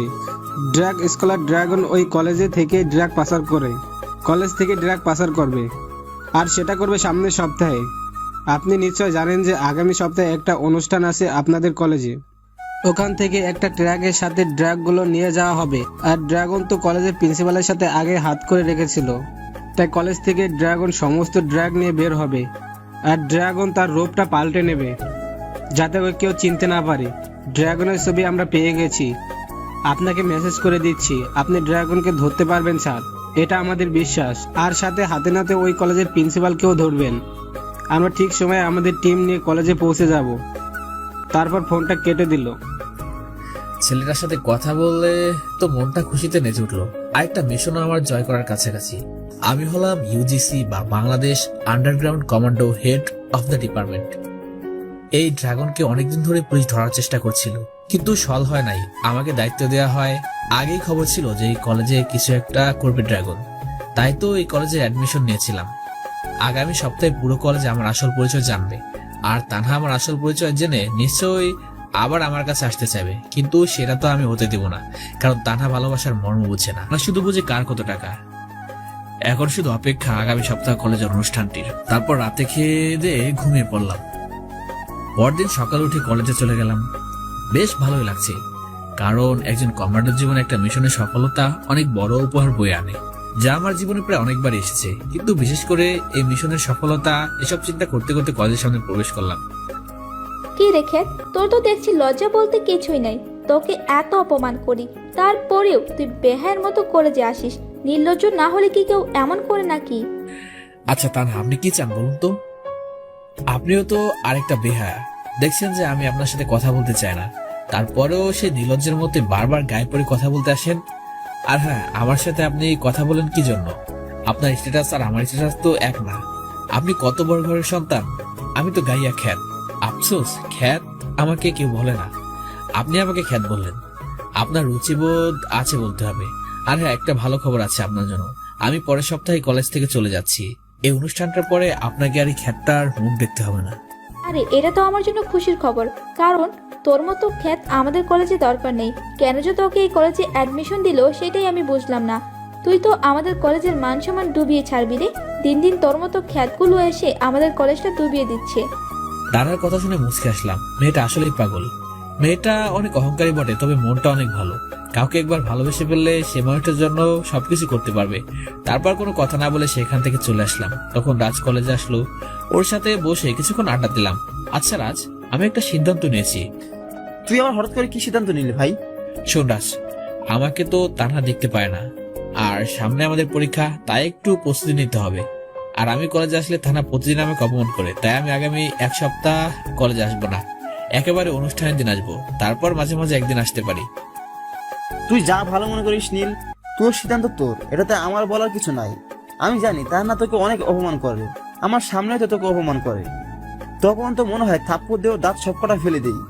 আরে ভাই, টাকা আছে বলে কি এরকম গরম দিবে নাকি? আরে বাদ দে তো ওই তানহার কথা। আমার মাথা খারাপ ছিল, তানহার মায়াজালে ফেসে গিয়েছিলাম। আমি তো বুঝতে পারি না যে তানহা আমার সাথে প্রতারণা করছে। যাই হোক, তাহলে আগামী সপ্তাহে দেখা হচ্ছে। আর এর মাঝে যদি কলেজে আসি তাহলে তোকে জানিয়ে দেব। এখন চল ক্যান্টিন থেকে কিছু খেয়ে বাসায় চলে যাই। তারপর দুজন মিলে ক্যান্টিন থেকে খেয়ে নেয়। নীল রাজকে বিদায় দিয়ে বাসায় চলে যায়। তারপর ফ্রেশ হয়ে ব্যায়াম করতে শুরু করে। একটা না বিকাল পর্যন্ত ব্যায়াম করে। ব্যায়াম করা শেষ হতেই মোবাইলটা বেজে উঠলো। নীল কল রিসিভ করে। হ্যাঁ আম্মু, কেমন আছো তোমরা? হ্যাঁ রে বাবা, আমরা সবাই অনেক ভালো আছি। তো তুই সারাদিন তো বিজি থাকিস, তাই ফোন দেই না। বেশ কয়েকদিন পর আজকে তোর কথা খুব মনে পড়লো, তাই ফোন দিলাম। আরে আম্মু, খুব ভালো করেছো ফোন দিয়ে, না হলে আমি তোমাকে ফোন করতাম। তুমি কোনো চিন্তা করো না, আমার কাজ প্রায় শেষ হয়ে গিয়েছে। আগামী সপ্তাহে আমি বাসায় চলে আসতে পারবো। আর আমার মিশনটা প্রায় শেষের দিকে। হ্যাঁ, সেটা আমরাও জানি। ওই জন্যই তো তোকে বিরক্ত করি না। তোর বোন তো মুখ ফুলিয়ে বসে থাকে, তুই আসলে বলে তোকে খুব মারবে, কারণ এতদিন তো ওকে ছাড়া কোথাও যাস না। তা রেগে বসে আছে। এই রে, পেতনিটা সত্যি তাহলে রাগ করে আছে? আম্মু, আমি ওর সাথে কথা বলবো না। তুমি ওকে বলে দিও আমি আগামী সপ্তাহে বাসায় চলে যাব। এখন তাহলে রাখি, একবারে বাসায় গিয়ে কথা বলবো। তারপর ফোনটা রেখে দিলাম। এভাবে দিনটা ভালো মতোই কেটে গেল। পরদিন সকালবেলা কলেজে গিয়ে দেখি নীল আসে নাই। রাজ শুধু একা একাই বসে আছে। কি রে, নীল তো এত দেরি করে কলেজে আসতো না, তাহলে আজকে ওর হলোটা কি? কি রে রাজ, তোর ছোট লোক বন্ধুটা আজকে আসে নাই? তানহার কথা শুনে সামনের দিকে তাকাই। তান্নাকে দেখে অস্বস্তি লাগছে, কারণ তানহার আজকে দেখতে পায় না। আচ্ছা তা না, তোমার কি আর কোনো কাজ নাই বলতো? এই শুধু নীলের পিছনে পড়ে আছো কেন? আর তুমি তো ওকে ছোট লোক বলো, তো আজকে আবার ওর খোঁজ করছো কেন? সূর্য আজকে আবার কোন দিকে উঠলো? না, সূর্য তো পূর্ব দিকে উঠেছে, তাহলে কেসটা কি? দেখ রাজ, আমি কিন্তু এইসব আজাইরা প্যাচাল শোনার জন্য আসি নাই। তোর কাছে শুধু জানতে চেয়েছি যে নীল আসে নাই কেন। আরে নীল আসে নাই কেন সেটা বলতে তো তোমার কাছে আমি বাধ্য নই। যাও গিয়ে ওর কথাই শুনে আসো যে আজকে কেন কলেজে আসে নাই। তোমার উপর কিন্তু আমার সন্দেহ হচ্ছে, তুমি কি আবার নীলকে সত্যি ভালোবেসে ফেললে নাকি? কিন্তু সেটাতে আর লাভ নাই, কারণ নীল তোমাকে আর গ্রহণ করবে না। ওই ছোট লোক, রাখ তোর নীল। দুই ছোট লোক এক হয়ে আবার ফালতু কথা বলছে। আরে ওই খ্যাটটাকে আমি কেন, কোনো মেয়েই ভালোবাসবে না, আসছে আবার ভালোবাসার কাহিনী শোনাতে। আরে ওকে তো প্রত্যেক দিন ধুলাই করি, তো আজকে দেখলাম না তাই জিজ্ঞেস করতে আসলাম। তুই থাক এখানে, ছোট লোক কথাকার। বলে তানহা সেখান থেকে চলে গেল। তানহা কাহিনী দেখে হেসে দিল। আসলে মাথা তার সবকটাই সেরা আছে, মনটা অনেক ভালো, বিপরীতে দেমাগটা একটু বেশি। রাজের সাথে কথা বলে মুডটাই খারাপ হয়ে গেল। বলে কি না আমি ছোট লোকটাকে ভালোবেসে ফেলেছি। আরে ওটাকে কোনো মেয়ে পাত্তা দিবে না। তারপর ওর বান্ধবীদের সাথে আড্ডা দিতে থাকি, এভাবেই দিন কেটে যায়। পরদিন তানহা কলেজে আসে, বাট আজকেও নীলকে দেখতে পায় না। তানহার মনে একটু খারাপ লাগা কাজ করতে শুরু করলো। কি রে, খ্যাটটা কোথায় উদা হয়ে গেল? কোনো সমস্যা হয় নাই তো আবার? ধুর, আমি আবার ওকে নিয়ে কেন ভাবছি? আমার মাথাটা মনে হয় খারাপ হয়ে গেছে। ওই ছোট লোকটাকে নিয়ে এত ভাবতেছি কেন আমি? ওকে তো আমি ভালোবাসি না, তবুও কেন বারবার ওর কথা মনে পড়ে যাচ্ছে। আবার কলেজের চারপাশে একবার চোখ ঘুরে দেখি, না কোথাও তো নীল নাই। তানহা এমন ভাবে চারদিকে তাকাচ্ছে, তখনই লিজা এসে হাজির। কি রে তানহা, কাকে এত খুঁজছিস আর এত কি ভাবছিস? কখনো তো তোকে এমন করতে দেখি নাই। লিজের কথায় আটকে উঠি। কই না তো, আমি কাউকে খুঁজতেছি না। আজ এত কি নিয়ে ভাববো আমি? আমার কি কিছু চিন্তার আছে নাকি সেটা নিয়ে ভাববো আমি? কিছু একটা নিয়ে তো ভাবছিস, সেটা আমি শিওর। তবে আমি কিছুটা আভাস পাচ্ছি। এই 2 দিন দেখতেছি যে নীল কলেজে আসে নাই, আর তুইও এই 2 দিন কি নিয়ে যেন চিন্তায় আছিস। শোন তানহা, তুই যতই নীলকে অপমান করিস না কেন, যতই ভালোবাসার নাটক করিস না কেন, বাট ওর সাথে কাটানো একান্ত সময়গুলো তোর এখন মনে পড়ছে। নীলকে এখন তুই অনেক মিস করছিস, সেটা আমি খুব ভালো করে বুঝতে পারছি। তাই বলি কি, নীলকে আপন করে নে, দেখবি সুখী হবি। এই লিজা, তোর মাথা কি আসলেই খারাপ হয়ে গেছে নাকি? আরে লিজা, আমি ওই খ্যাটটাকে কখনোই ভালোবাসি নাই, আর বাসবও না। তুই কি মনে করছিস ও একান্ত সময়গুলো আমার মনে পড়ছে? আরে কখনোই না। আমি ওই ছোট লোকটাকে 2 চোখে দেখতে পারি না। সেটা দেখাই যাবে সময় হলে। আমি শিওর যে তুই একদিন তোর এই ভুলটা বুঝতে পারবি আর নীলকে আপন করতে চাইবি, কিন্তু তখন আর সেটা হবে না। ঠিক আছে, এখন এই বিষয় বাদ দে, চল ক্লাসে যাই। তারপর দুজন মিলে ক্লাসের দিকে রওনা দেয়। এদিকে দিন সমস্ত রকম প্রিপারেশন নিয়ে মিশনটার জন্য এই 2 দিন বেশ ভালোভাবেই কেটেছে। বাকি দিনগুলো ভালোভাবে কাটাতে থাকে। আরো 2 দিন কেটে যায় নীলের, কিন্তু অপরদিকে তানহার মনে কেমন যেন খারাপ লাগা কাজ করছে।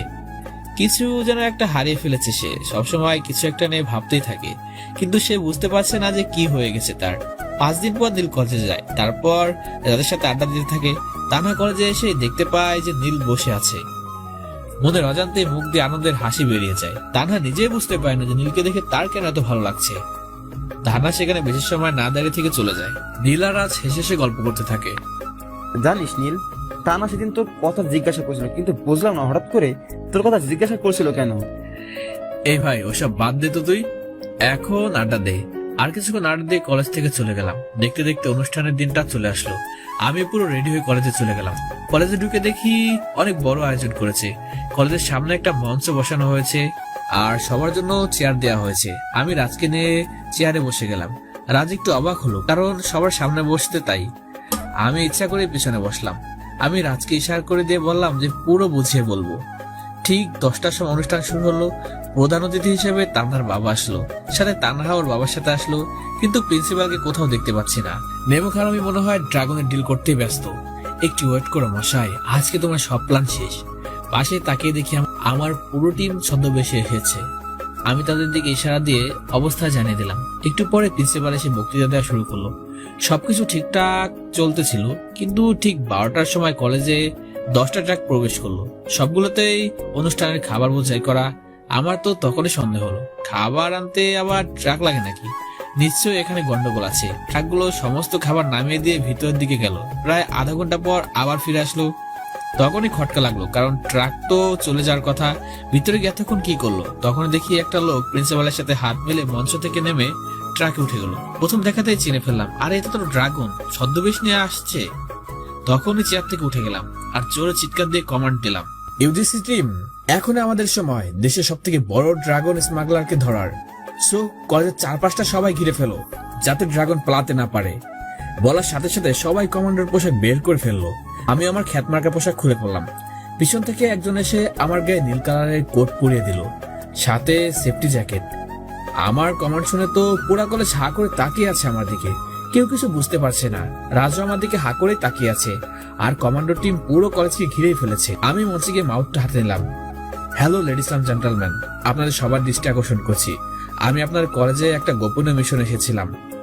আমার পুরো নাম নিলয় চৌধুরী। আমি একজন underground commander, head of the department. আমাদের কাছে খবর ছিল যে কলেজ থেকে ড্রাগ পাচার করা হয়। বাংলাদেশের সব থেকে বড় ড্রাগ স্মাগলার হলো ড্রাগন, আর এই কাজটার সাথে যুক্ত আছে এই কলেজের প্রিন্সিপাল সাহেব। তিনি ড্রাগ স্মাগলারদের সাথে জড়িত। একজন শিক্ষক হয়েও দেশবিরোধী কাজ করছেন তিনি, তাই তাকে অ্যারেস্ট করা হলো। আর ওই যে ট্রাকের মধ্যে ড্রাগন বসে আছে। সো আমার মিশনটা আজকে এখানে কমপ্লিট হলো। এটা আমার জীবনের সব থেকে বড় সৌভাগ্য যে দেশবিরোধী কোনো শয়তানকে ধরতে পেরেছি। আমার কথা শুনে সবাই হা করে তাকিয়ে আছে, পুরো কলেজ যেন নিস্তব্ধ হয়ে গেছে। কমান্ডার টিম, অ্যারেস্ট আর প্রিন্সিপাল। নীল অর্ডার দেওয়ার সাথে সাথে কয়েকজন মিলে প্রিন্সিপালকে অ্যারেস্ট করে নেয়। এসব দেখে ড্রাগন পালিয়ে যাওয়ার চেষ্টা করে, কিন্তু নীল দৌড়ে গিয়ে ড্রাগনকে ধরে ফেলে। ড্রাগনকে ধরেই মারতে থাকলাম। কিরে ড্রাগনের বাচ্চা ড্রাগন, তুই পাচার করবি নাকি ড্রাগ? আরে একমাত্র তোদের জন্য আমাদের দেশটা শত্রুর নাগালে চলে যাচ্ছে। তুই তো ড্রাগ না, আমাদের দেশটাকে বিক্রি করে দেওয়ার প্ল্যান করছিলি। কিন্তু আমাদের মতো দেশপ্রেমিক যারা এখনো বেঁচে আছে, তারা থাকতে তোদের মতো কুলাঙ্গাররা কিছুই করতে পারবে না। তারপর আমার টিমের হাতে ড্রাগনকে দিয়ে দিলাম। এতক্ষণ মনে পড়লো কলেজের অনুষ্ঠানের কথা। সবাই তো খুব আগ্রহ নিয়ে বসেছিল অনুষ্ঠানটার জন্য। এখন আমাকে সে আনন্দটা আবার ফিরে নিয়ে আসতে হবে। দৌড়ে গিয়ে মঞ্চে উঠে মাউথটা হাতে দিলাম। প্রিয় অতিথিরা, আমি আসলে দুঃখিত, কারণ আপনাদের অনুষ্ঠান আমার জন্য বিগড়ে গেল। কিন্তু কি করব বলুন, দেশের এরকম শত্রুকে তো আর ছেড়ে দিতে পারে না, এটাই আমার দায়িত্ব। কথাটা শেষ করতেই পুরো কলেজে হাততালির শব্দে মুখরিত হয়ে গেল। তারপর আস্তে আস্তে অনুষ্ঠানটা শুরু হলো। সবাই তো খুবই খুশি। তানহার বাবা আমাকে ডেকে নিয়ে নিজের কাছে বসালেন। এদিকে তানহা তো নীলের দিকে অবাক দৃষ্টিতে তাকিয়ে আছে। কি থেকে কি হয়ে গেল কিছুই তো মাথায় ঢুকছে না। নীলকে কেন জানি খুব মিস করছে এখন। কয়েকদিন যাবত নীল কলেজে আসছিল না, তাই তো তানহার যেন মনে হচ্ছিল কি যেন হারিয়ে ফেলেছে। তানহা নীলকে যতই ঘৃণা করতো না কেন, এই কয়দিনে নিজের অজান্তে ভালোবেসে ফেলেছে। অনুষ্ঠান শেষ হওয়ার পর তানহা ওর বাবার কাছে চলে যায়। অনুষ্ঠান শেষ হলে স্টেজ থেকে নেমে আসলাম। রাজ আমার কাছে দৌড়ে চলে আসলো। স্যার, আপনি এখানে একটা মিশনের জন্য এসেছেন, আর আমি আপনার সাথে কিনা এরকম ব্যবহার করেছি? এ রাজ, তোর মাথা কি খারাপ হয়ে গিয়েছে নাকি? আমি যতই কোনো অফিসার হই না কেন, আমাকে তুই করেই বলবি। হ্যাঁ, এটা ঠিক আছে যে আমি তোর থেকে বড়, কিন্তু সেটা কোনো ম্যাটার করে না। আমরা এখন খুব ভালো বন্ধু হয়ে গেছি, সো আমার নাম ধরে ডাকবি। ওকে ওকে, ঠিক আছে বস। তো বস, আপনি এই সিক্রেট কথাটা আমাকে বলতে পারতেন তো, শুধু শুধু এতদিন ধরে ওয়েট করালি কেন? আমিও তোকে সাহায্য করতে পারতাম। তাই সেই প্রথম থেকে নিজের পরিচয়টা গোপন করে গেছিস। আরে রাজ, এটা আমাদের কমান্ডোর নিয়ম। আমি হলাম একজন আন্ডারগ্রাউন্ড কমান্ডো। নিজেদের পরিচয় সম্পূর্ণ গোপন করে মিশনে নামতে হয় আমাদের, আর মিশন শেষ না করা পর্যন্ত আড়ালেই থাকি। এখানে এসে তো তুই আমার সাথে প্রথম বন্ধুত্বের হাত বাড়িয়ে দিছিস। জানিস, তখন আমি খুব খুশি হয়েছিলাম, কারণ কোনো খ্যাত মানুষকে কেউ পছন্দ হয় না। আমি পরীক্ষার আগ দিন পর্যন্ত এখানে থাকবো, তারপর চলে যাব। ততদিন তোর সাথে পুরো এলাকাটা ঘুরে বেড়াবো।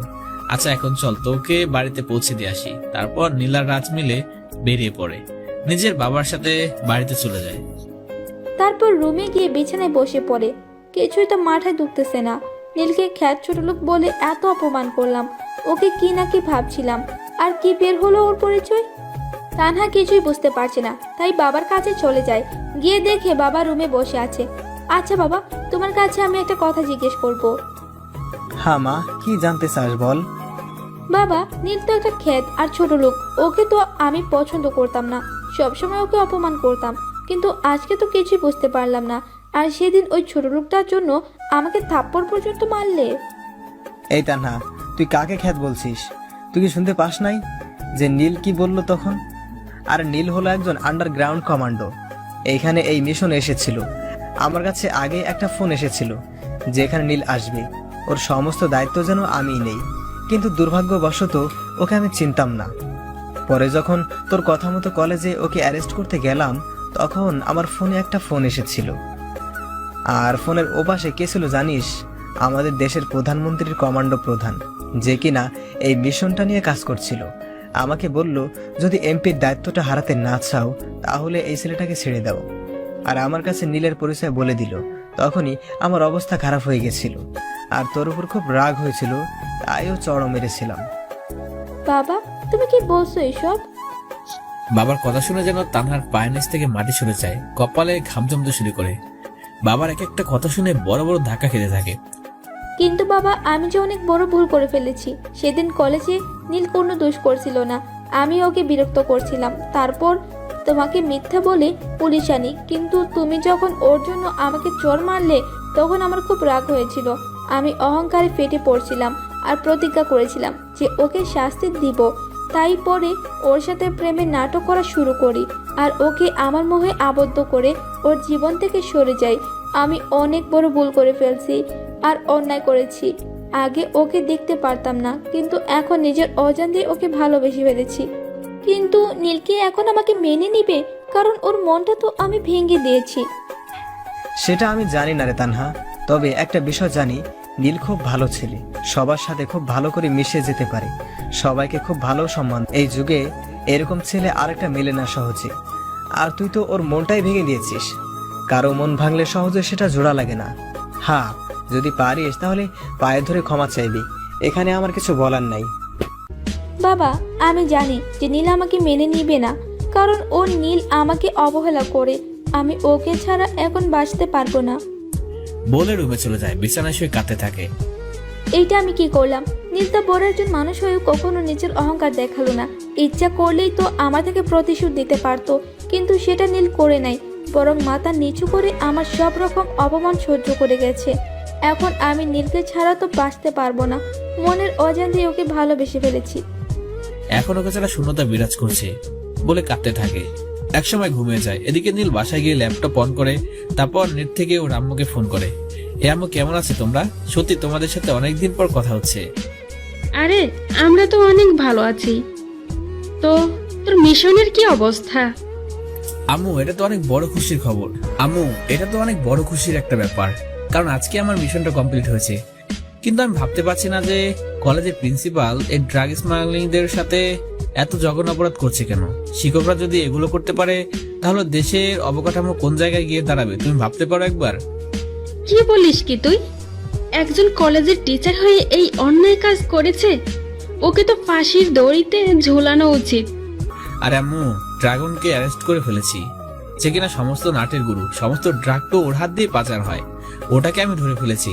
আর হ্যাঁ, বাসায় আগামী সপ্তাহে চলে আসছি, কোনো টেনশন করো না। এখন ফোনটা রাখি, পরে কথা বলবো। তারপর ফোনটা কেটে দিয়ে ঘুমিয়ে পড়লাম। পরদিন সকালে উঠে কলেজে চলে গেলাম, কিন্তু আজকে কোনো ক্লাস করার জন্য না, আজকে সবার সাথে পরিচিত হওয়ার জন্য। কলেজে গিয়ে দেখি রাজ আমার আগে এসে বসে আছে।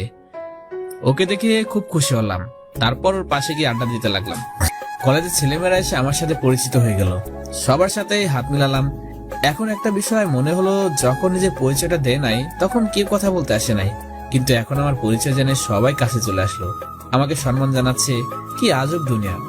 আর রাজনীল বসে বসে গল্প করতে লাগলো আর হাসাহাসি করতে লাগলো। এদিকে তানা কলেজে এসে দেখলো যে নীল বসে আছে। তানা মুচকি এসে দিল, নীলের কাছে এসে বসে পড়লো। কেমন আছো তুমি নীল? তানহা এরকম আচরণ দেখে অবাক হয়ে গেলাম। কি হলো তানহা, তুমি এরকম গায়ের সাথে মিশে বসলে কেন?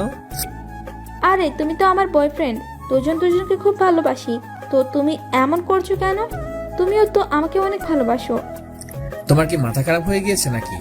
কই থেকে এসে গায়ের সাথে মিশে বসে আছো, আবার অধিকার খাটাচ্ছ? তোমার জন্য আমার মনে এখন কোনো জায়গা নেই, তুমি আমার আগে থেকেই মন ভেঙে দিয়েছো। নীল, আমি তোমাকে খুব ভালোবাসি, বিশ্বাস করো, তোমাকে ছাড়া বাঁচতে পারবো না। আমি তোমাকে দেখতে পারতাম না, এইসব করছিলাম প্রতিশোধ নেওয়ার জন্য, কিন্তু এখন তোমাকে ছাড়া কোনো কিছু চিন্তা করতে পারছি না। প্লিজ আমাকে একটা শেষ সুযোগ দাও। সেটা সম্ভব নয়, তোমার উপর থেকে সমস্ত বিশ্বাস উঠে গিয়েছে আমার। তোমাকে এখন আমার একটু বিশ্বাস হয় না। তুমি আমার মনটা কেড়ে নিয়ে কাচের মতো ভেঙে ফেলেছো।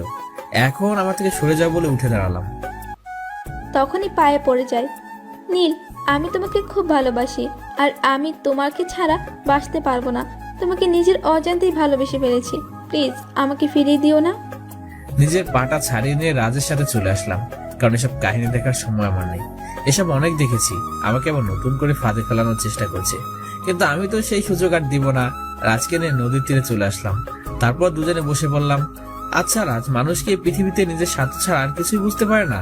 আমি যখন সাধারণভাবে ছিলাম তখন আমাকে কোনো পাত্তাই দেয়নি কেউ, কত কিছু বলে অপমান করেছে, আর এখন যে না আমার পরিচয় জেনেছে তখন আমার কাছে ভালোবাসার দাবি নিয়ে চলে এসেছে। নীল রে, দুনিয়াটা বড়ই অদ্ভুত। নিজের স্বার্থ ফুরে গেলে সে ছেড়ে চলে যাবে। তান্নাও তো সেটার ব্যতিক্রম কিছু করে নাই, তোর সাথে ভালোবাসার নাটক করে চলে গেছে। আচ্ছা এখন চল চলে যাই। তারপর দুজনে বাসায় চলে গেলাম। এভাবে কয়েকটা দিন কেটে গেল। তানহা আমার কাছে কয়েকবার এসেছে, কিন্তু আমি ওকে পাত্তা দিইনি। তারপর পরীক্ষার দিন চলে আসলো, কলেজে চলে গেলাম, কিন্তু তানহাকে কোথাও দেখতে পেলাম না। কি ব্যাপার, কি হয়েছে? তানহা তো কখনো দেরি করে কলেজে আসে না। কিন্তু একটু পরে কলেজে একটা কালো কালের গাড়ি প্রবেশ করলো। গাড়ি থেকে একটা মেয়ে নামলো। প্রথমে তো চিনতে পারলাম না, তবে একটু পরে চোখ পড়লো, এটা তো তানহা। নিজের শরীরে কি অবস্থা করেছে, চোখের নিচে কালো দাগ পড়ে গেছে, শরীরটা যেন শুকনো কাঠের মতো হয়ে গেছে। তানহা আমার দিকে একবার তাকালো, চোখের চাহনিতে অসহায়ের ছাপ, কিন্তু আমি ওর চোখে চোখ রাখতে পারলাম না, মাথাটা নিচু করে ফেললাম। তারপর তানহা পরীক্ষার হলে প্রবেশ করলো। তারপর আজকে পরীক্ষার হলে চলে যেতে বললাম। পরীক্ষাটা হয়ে গেল, রেজাল্টের পর বাড়িতে চলে যাব। সেই কয়দিন এখানে রাজের সাথে থাকবো। শিক্ষকরা আমাকে নিয়ে গেস্ট রুমে বসালেন, তারপর সমস্ত খাবারের আয়োজন করলো। আমি শুধু অবাক হয়ে তাকিয়ে থাকলাম, কারণ আমার মোটেও ক্ষুধা নেই। এইসবকে আমি এখন খেতে পারবো নাকি? আরে স্যার, আপনারা কি করছেন এগুলো? আমি তো এসব কিছুই খেতে পারবো না, পেট একদম ভর্তি হয়ে আছে। আরে আপনি কি বলছেন এগুলো? আমরা তো সামান্য কিছুর আয়োজন করেছি, বেশি কিছু করতে পারি নাই। প্লিজ আপনারা আমাকে নিজের ছেলের মতো ভাববেন। আমি আপনাদের চেয়ে অনেক ছোট। আমি অফিসার হতে পারি, কিন্তু আপনাদের মতো সম্মানিত না। আমি এতগুলো খাবার এমনি কিভাবে খাবো তাই বলেন? কিন্তু কোনো কিছু বলে শিক্ষকদের থামানো গেল না, জোর করে আমাকে খাইয়ে দিল। তারপর আমার সাথে বসে গল্প করতে থাকলো। পরীক্ষা শেষ হয়ে গেল, রাজের সাথে ক্যাম্পাসে এসে দাঁড়ালাম। তখনই তান্না পরীক্ষা শেষ করে বাইরে বের হয়ে আসলো। চেহারা অনেক খারাপ হয়ে গিয়েছে, নিজের শরীরের প্রতি মনে হয় যত্ন নেয় না। দেখি হঠাৎ আমার দিকে আসছে, আমার সামনে এসে দাঁড়ালো। নীল, আমি তোমাকে একটা কথা বলতে চাই, প্লিজ না করো না। হ্যাঁ, কি বলবেন তাড়াতাড়ি বলুন। তবে হ্যাঁ, ওই প্রেমের নাটক আর আমার কাছে করতে আসবেন না। আমি মিশনটা শেষ করার আগে আপনার মিথ্যে প্রেমের মোহনাতে বেসে গেছিলাম, কিন্তু আপনি সেই ভুলটা নিজ থেকেই ভেঙে দিলেন। আমি তো আপনাকে খুব ভালোবেসেছিলাম, আপনাকে ছাড়া কোনো কিছু চিন্তাই করতে পারতাম না। তবে কেন আমাদের সরল মনটা নিয়ে খেলা করলেন আপনি? আর নিজের চেহারা ইহাল করেছেন কেন? যত্ন নেওয়া কি একদম ভুলে গিয়েছেন নাকি? আপনি তো এই কলেজের টপ সুন্দরী, তো হঠাৎ করে আপনার এটা হলো কি করে? দিলে কথা শুনে শুকনো মুখে একটা স্লান হাসি দিয়ে, যেখানে কষ্টের সাপ রয়েছে। আচ্ছা নীল, তুমি বলো, আমি যার জন্য নিজেকে সাজিয়ে রাখবো, যার জন্য নিজের শরীরের যত্ন নিব, সে যদি আমার কাছে না থাকে তাহলে কার জন্য এসব করব? হ্যাঁ, এটা ঠিক বলেছো যে আমি সব সময় নিজেকে নিয়ে ব্যস্ত থাকতাম, কিন্তু এখন তো তোমার একটু ভালোবাসা পাওয়ার জন্য ব্যস্ত থাকি, তাই আর নিজের শরীরের যত্ন নেওয়া হয় না। কিন্তু আমার ভালোবাসার মানুষটার সামনে দাঁড়িয়ে আছে, আপন হতে পারছি না। নিজে ঠিকই বলছিল, যেদিন ভালোবাসার মানুষটার মর্ম বুঝবো সেদিন তখন সে হারিয়ে গেলেও আর ধরে রাখতে পারবো না। আর এখন তোমার সাথে ঠিক এইটাই হয়েছে। আমি তো এখন নিজেকে ফিল করতে পারি না, মনে হয় দুনিয়া থেকে অল্প দিনেই হারিয়ে যাব। আর এখন শেষ একটা কথাই বলে যাচ্ছি, আমি তোমাকে খুব ভালোবাসি আর তুমিও আমাকে ভালোবাসো, কিন্তু আমি তোমার মনে আঘাত করেছি তাই মেনে নিচ্ছ না। যেদিন আমি হারিয়ে যাব সেদিন নিশ্চয়ই তুমি আমার জন্য কাঁদবে। এটাই আমার শেষ কথা, আশা করি তোমাকে আর ডিস্টার্ব করব না। ভালো থেকে বলে একটা হাসি দিয়ে চলে গেল। তানহার কথা শুনে এক পা নাড়াতে পারলাম না, কারণ ওর শেষের কয়েকটা কথা কানের মধ্যে বাজতে লাগলো। সত্যি আমি তো তানহাকে এখনো অনেক ভালোবাসি, কিন্তু কিছু একটা আমাকে ওর থেকে দূরে সরিয়ে রেখেছে। মনে হয় আমার মনটা এখন ওর উপর রাগ করে আছে। তবে সত্যি বলতে তানহা অনেক চেঞ্জ হয়ে গিয়েছে।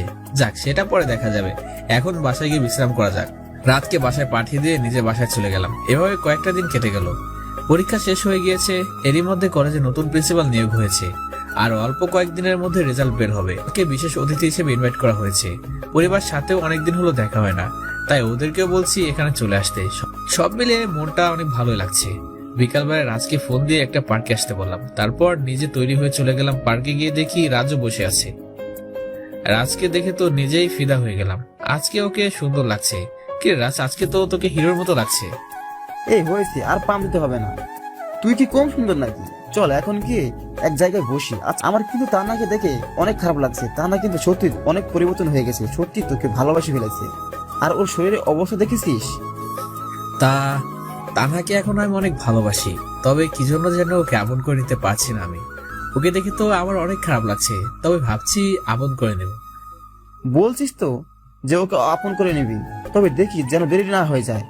ওর যা অবস্থা দেখলাম সেটাতে দুনিয়া থেকে মনে হচ্ছে হারিয়ে যাবে। তুই ওকে খুব তাড়াতাড়ি আপন করে নে। হ্যাঁ, সেটা দেখবো।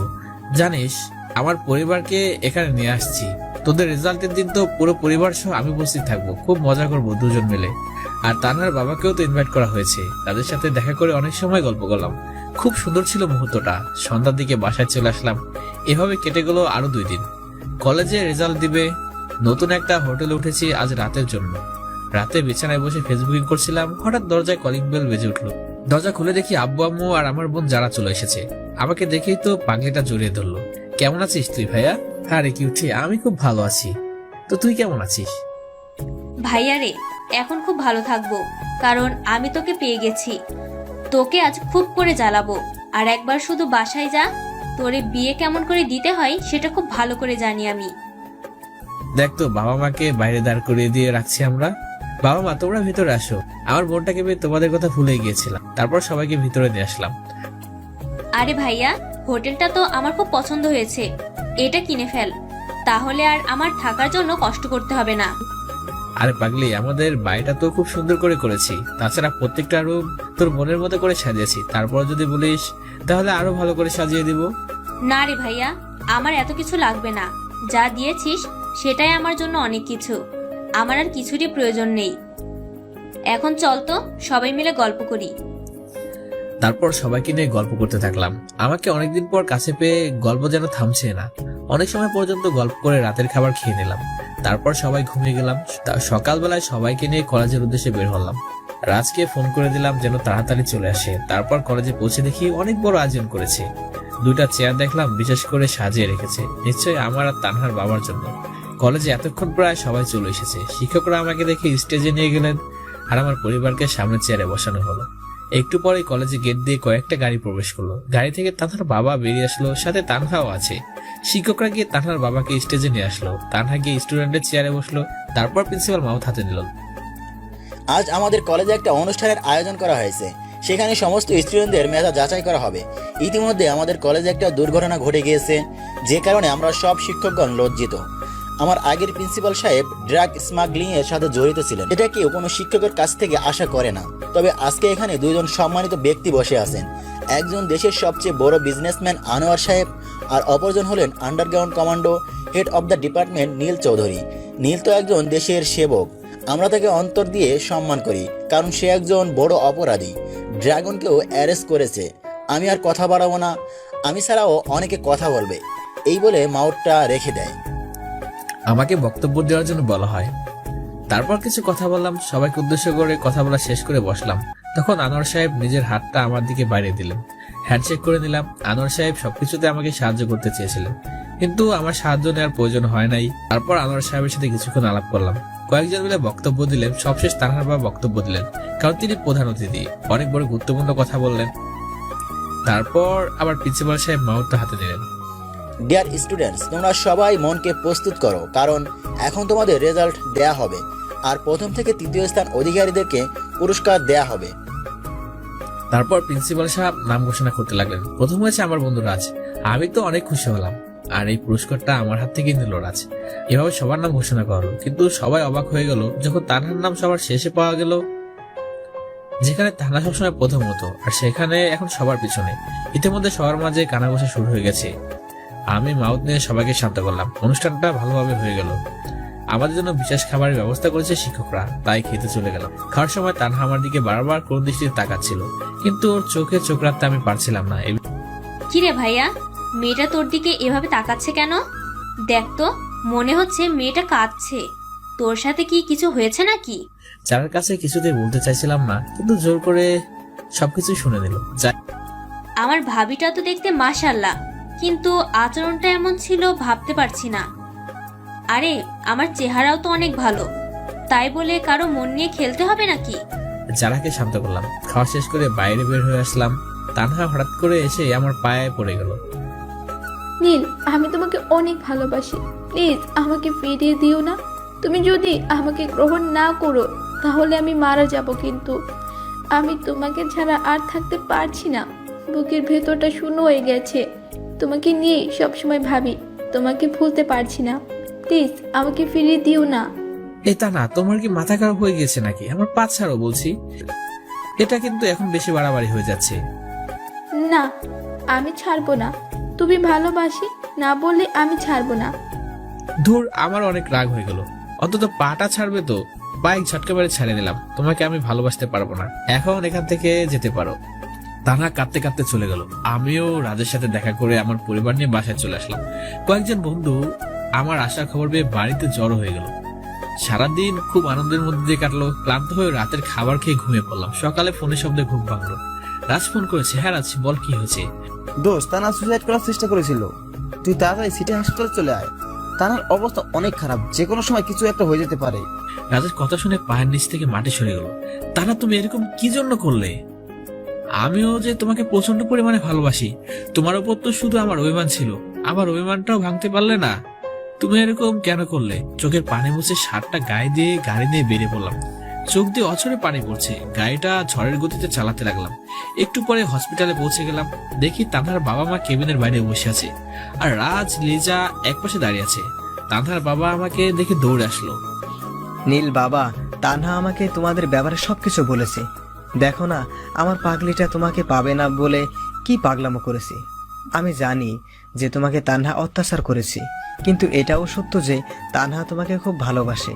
সেটার প্রমাণ আমরা নিজেরা। প্লিজ আমার মেয়েটাকে বাঁচিয়ে নাও। বলে কাঁদতে লাগলো। আমি বললাম, আঙ্কেল আপনি কোনো চিন্তা করবেন না, আমি সবকিছু দেখছি। একটু পর অপারেশন রুমের ডক্টর বের হলেন। দৌড়ে গেলাম। ডক্টর, রোগীর কি অবস্থা? আপনাদের চিন্তার কোনো কারণ নেই, রোগী বিপদসীমার বাইরে আছে। যদি সময় মতো না নিয়ে আসতো তাহলে কিছু একটা হয়ে যেত। যাই হোক, এখন আপনারা দেখা করতে পারেন রোগীর সাথে। আমি বাদে সবাই কেবিনে চলে গেল। একটু পর আঙ্কেলরা বেরিয়ে আসলেন। নীল বাবা, তানহা তোমাকে ভিতরে ডাকছে। ভিতরে গেলাম। তানহা বেডে শুয়ে আছে। আমাকে দেখে মুখটা ঘুরে নিল। আমি গিয়ে ওর পাশে বসলাম। তানহা, আমি সরি, আর কখনো এমনটা হবে না। একদম চুপচাপ, কোনো উত্তর নাই। তানহা, হে ম্যাম সরি, আমাকে মাফ করে দাও। কোনো কথা নাই। পাশে থেকে একটা সিরিঞ্জ নিয়ে হাতে ধরলাম। তানহা, তুমি যদি এখন কথা না বলো তাহলে আমি আমার হাতে ঢুকিয়ে দেবো। এইবার নীলের দিকে মাথা ঘুরে থাকায়, ওইটা হাত থেকে ফেলে দাও বলছি, না হলে কিন্তু খুব খারাপ হয়ে যাবে। হাত থেকে সিরিঞ্জটা ফেলে দিলাম। তানহা, আমাকে মাফ করে দাও। আমি সত্যি তোমাকে অনেক ভালোবাসি। একবার তো আমার বিমানটা ভাঙাতে পারতে নাকি? তোমার কিছু হয়ে গেলে নিজেকে কিভাবে ক্ষমা করতাম আমি? বলো, আমাকে মাফ করে দিয়েছো? মাফ করতে পারি একটা শর্তে, আমাকে বিয়ে করতে হবে আর এখন কিস করতে হবে। ওই প্রথম শর্ত মানতে পারবো, কিন্তু দ্বিতীয়টা এখন না, সেটা বিয়ের পরে। তোমাকে এখনই কিস করতেই হবে, না হলে এমন অবস্থা করব যা ভাবতে পারবে না। বলে নীলের মাথাটা টান দিয়ে ঠোঁট জোড়া নিজের দখলে করে নিল। এই ভিউয়ার্সরা এখনো এখানে কি করছেন? যান, ভাগেন এখান থেকে। আমার বলছি লজ্জা করে না? যান, বিয়েতে আসবেন সবাই, আর নিজেরা বিয়ে করে মজা নেবেন। বাকিটা ইতিহাস হয়ে থাকবে, সবাই ইতিহাস থেকে পড়ে নেবেন। সো দর্শক বন্ধুরা, আজকের গল্পটি আপনাদের কাছে কেমন লেগেছে সেটি অবশ্যই নিচে কমেন্ট করে জানাবেন।